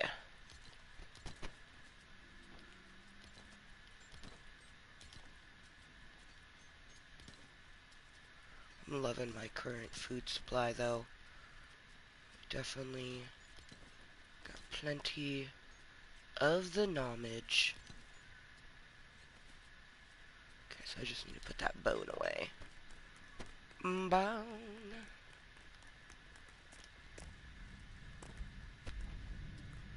You know what? Oh, you have 30 planks. Okay. I'll keep my planks then. Actually, could be good to keep a boobala. Bone. Bone, bone. Bone.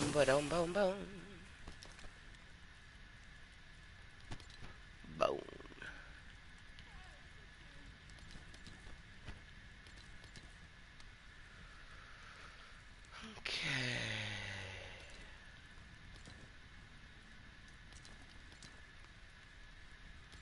Ooh, I just got dizzy just now.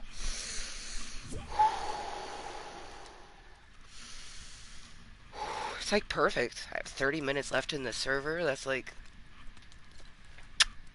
perfection.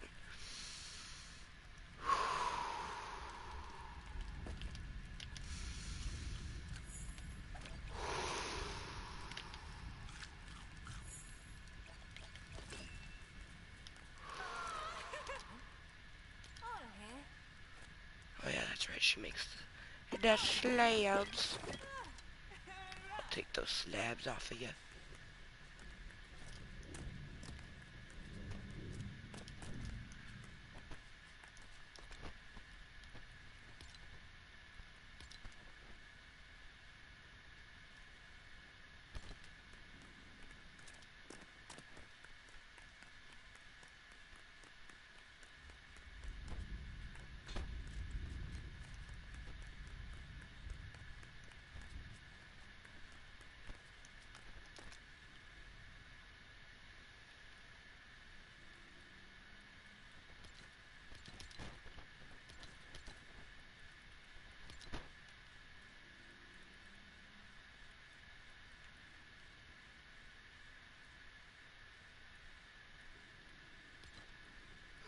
So many slabs. But that's good though.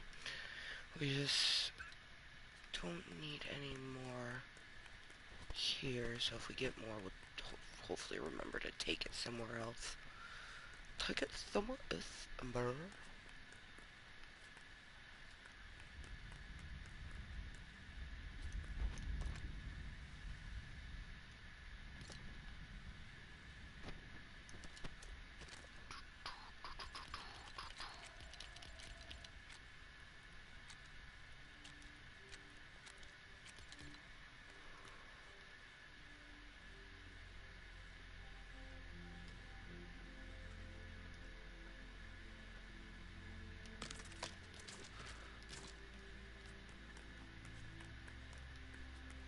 Yeesh.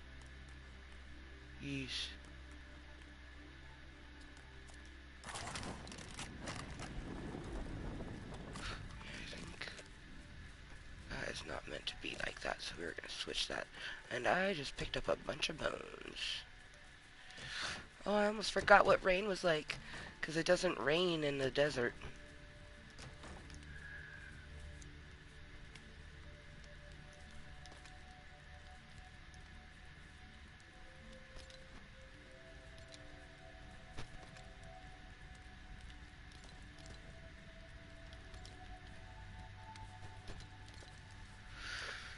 Um,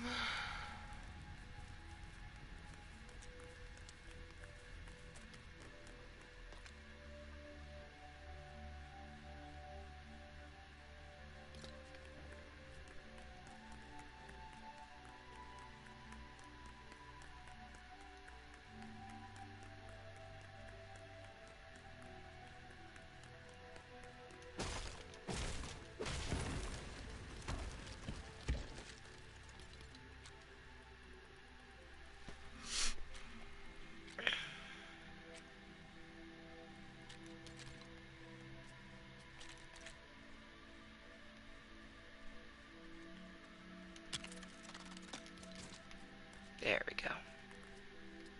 The reason I had that other piece is because we were trying something out. We didn't end up liking it, so we tore everything down and replaced it. But obviously we had forgotten to do that one. Yeah, there we go. Looking like a little sexiness again. From here it's like all wild. And we haven't looked at it from this other way, actually, since we added...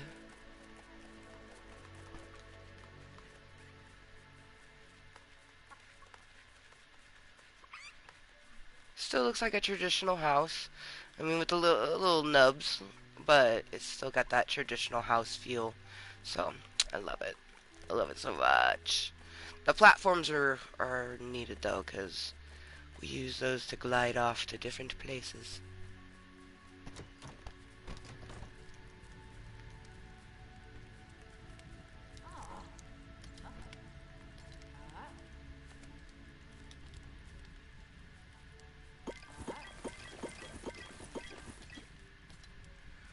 Literally take all of that stuff back with me. Oh, she made me a meat pie, thank you. Sweet.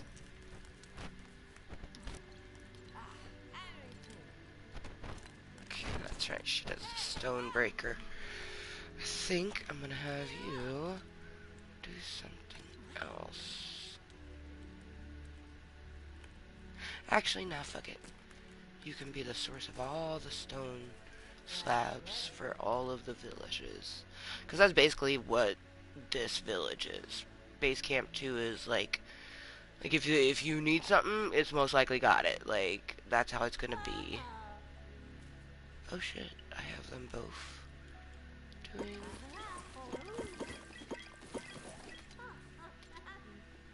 Okay, she's... I think we're gonna have Aura do something else. Because I don't need that many. Ooh, you know what? I'm gonna have you do wood rods. Okay, she's a stonebreaker. It's this one. You. The other mechanic. Stock jobs.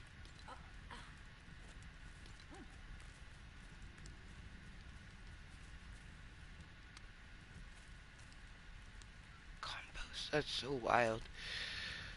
Refined wood.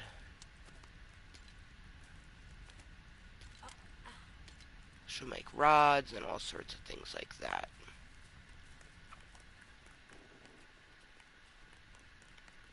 Where's Cuddle Team?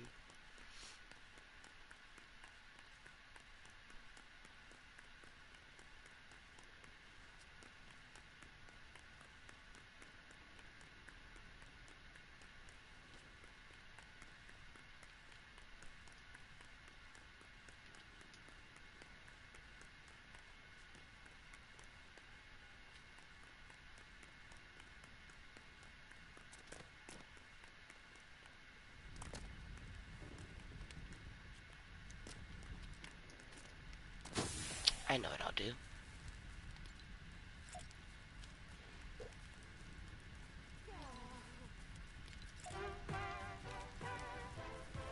Yeah! Come here, Cuddle Team Leader. Pretty sure you're my cook. Oh, I'm having them do slabs too. Well, shit, we definitely need to put them back as a cook. Here, come here, come here. Cuddle Team Chef. And I have the kitty cat being a chef too. So, we'll have two chefs.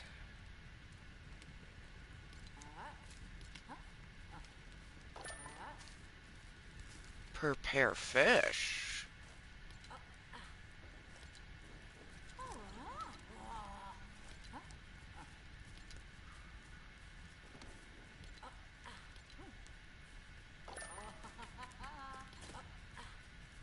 That's right, I just need to have a food processor. Let's see, food processor.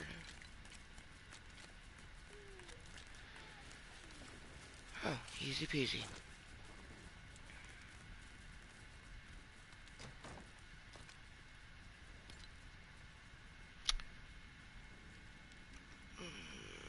Let's see.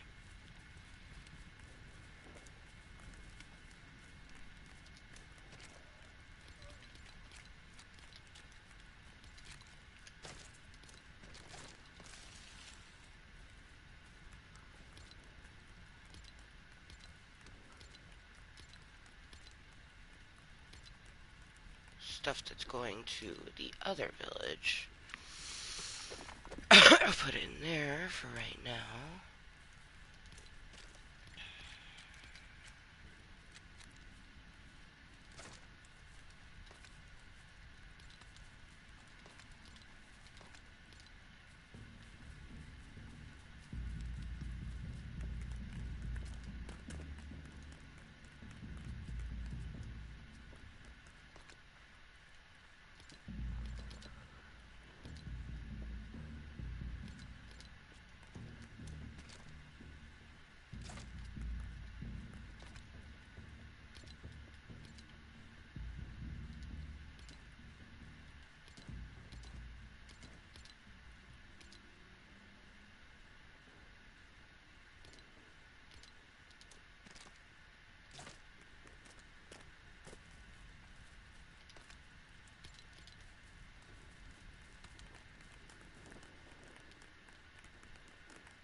Oh, you know what? I should have the cat lady doing the fish. I'm gonna switch their roles. See the food processor. Can...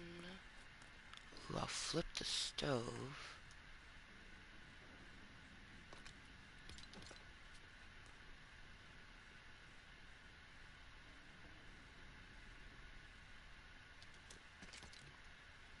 Heck is this big? See.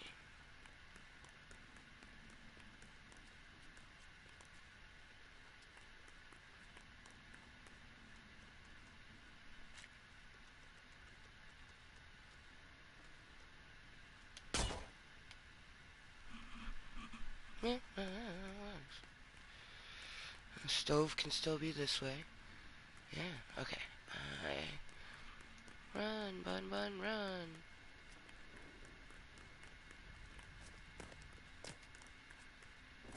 Okay.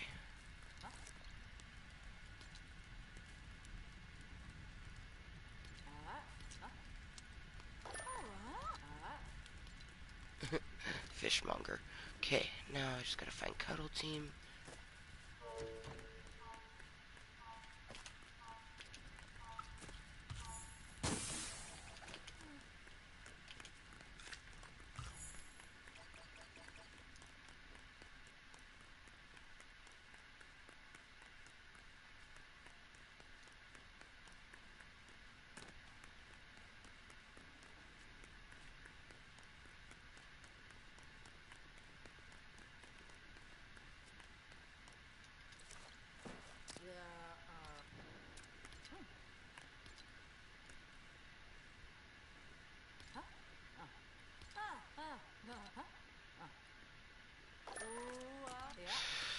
Alright! Easy peasy.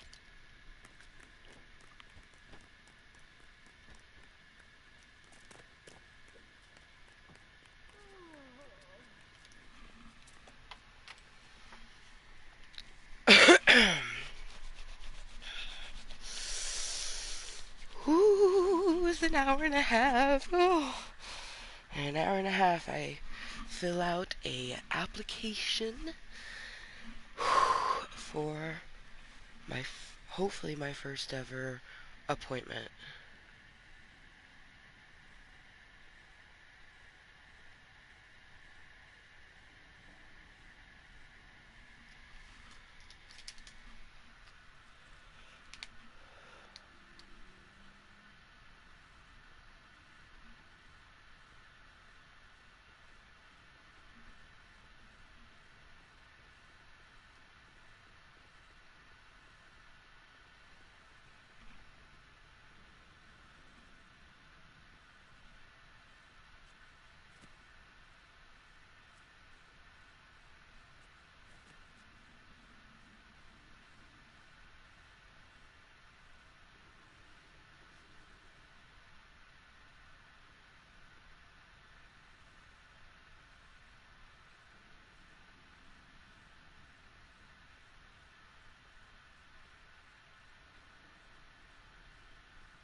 Gosh, I don't know why it's not letting me apply this, but I'm gonna copy.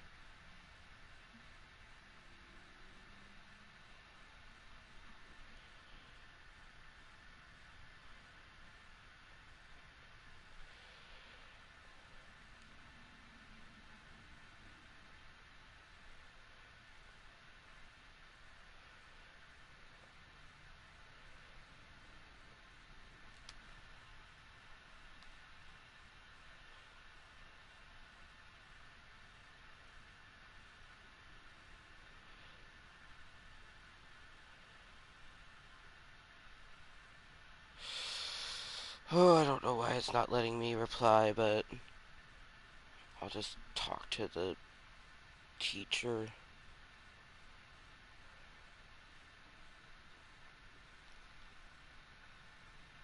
Yeah, I don't know why this is being so frustrating to me just now, but I need to back out of this anyways, so let's hop over here. Nice little long potty for Bun Bun there. I think it's gonna let me. Yeah, let me respond. Not sure why it didn't let me. What I did, I don't know. Yeah. Okay. They are on their way.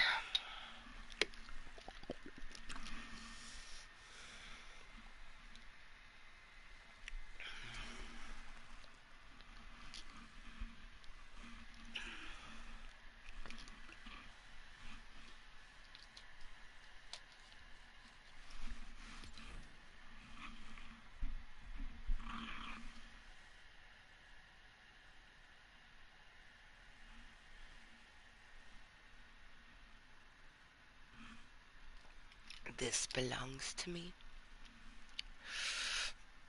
I don't even know what that is. A wristband?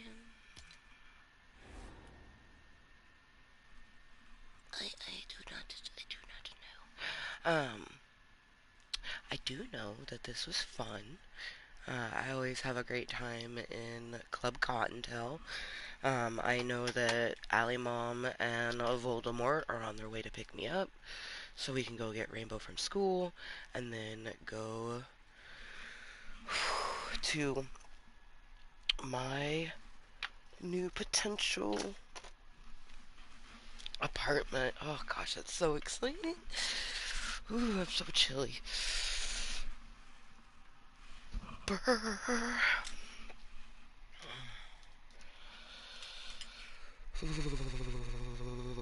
I am so cold right now.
I am having one more bowl.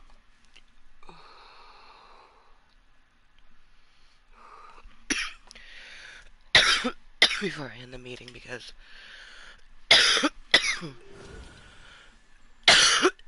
I very much still need it. And it will intensify my panic medicine. Plus, I just gotta wait for it to dissolve. Takes a little bit for it to dissolve. Whew, my goodness. I'm nervous. I'm excited. I I'm still a little bit in disbelief. Um,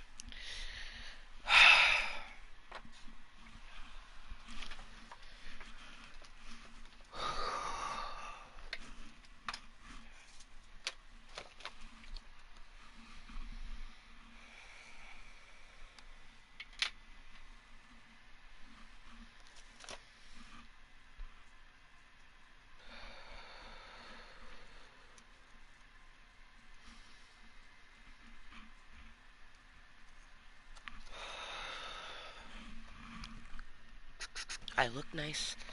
I feel nice. I'm just really nervous because like so many things like this is and I mean I've gotten to talk to my best tutor about it and he's sending me excited vibes like he's excited for me. My nest friend is nervous for me like that's like a mom like they would be nervous along with me like oh gosh hope we get it. And that's exactly how I'm feeling. I fill out the application today and then we see what happens. Um, uh, we see what happens. I'm fucking so cold right now.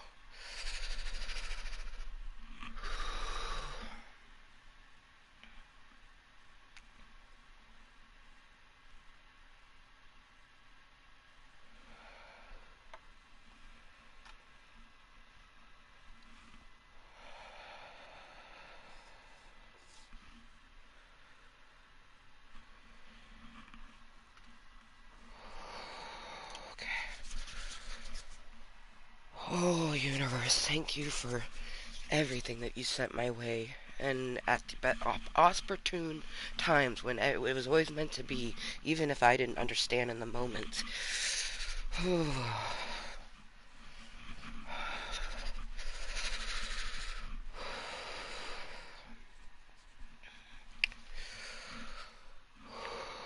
Everything is gonna go great.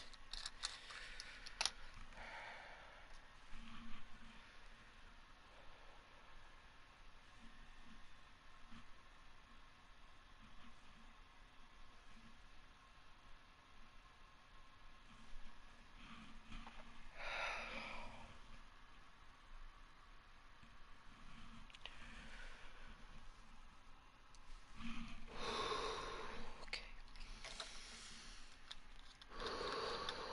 Oh my goodness. Okay, I'm gonna preemptively spray me with my one perfume.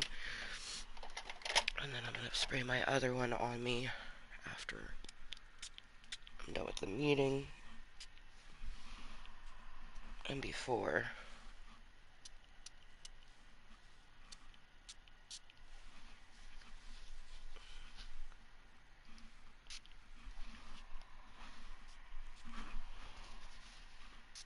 There we go. Spray that on me now. And then I'll spray my other one on me before we go. Oh my goodness.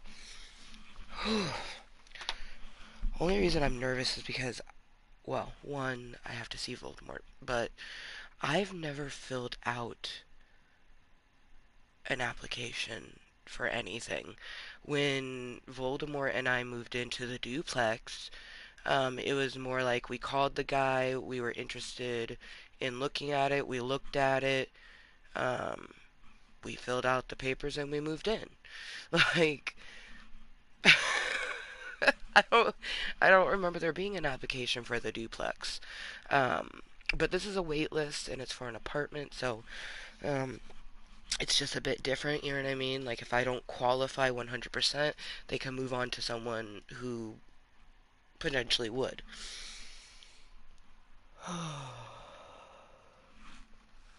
The heck is that from?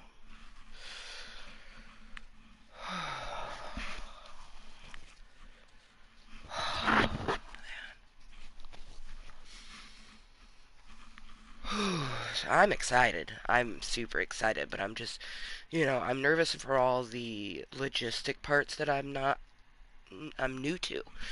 That would make anyone a bit nervous. Um, it being their first time, and then also the fact that I don't have my birth certificate, that's making me a little, anxious and nervous. Um, but I'm just gonna be transparent and honest, like I always am, and yeah.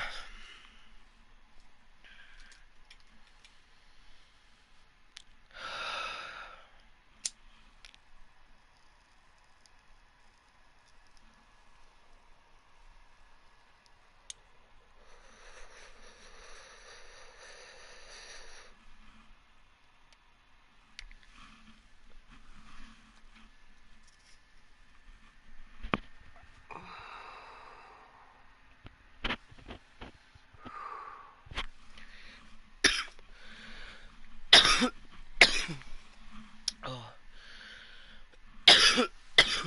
I'm gonna do a last hit at 120, and then we're gonna go brush our teeth.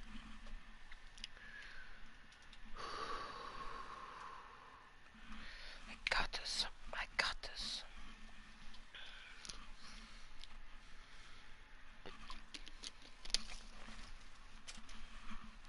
Oh man.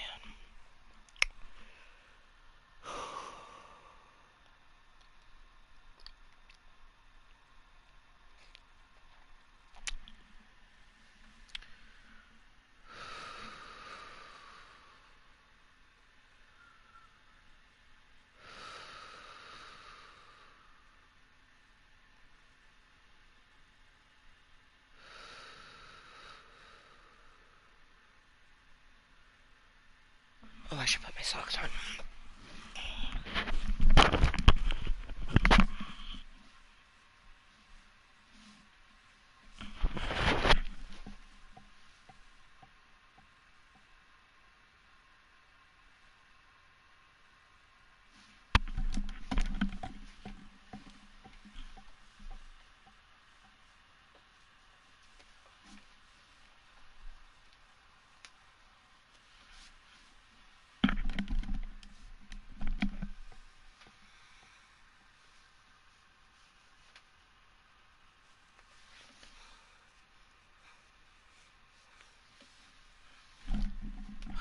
Happy 420 on the East Coast. My best tutor's 420.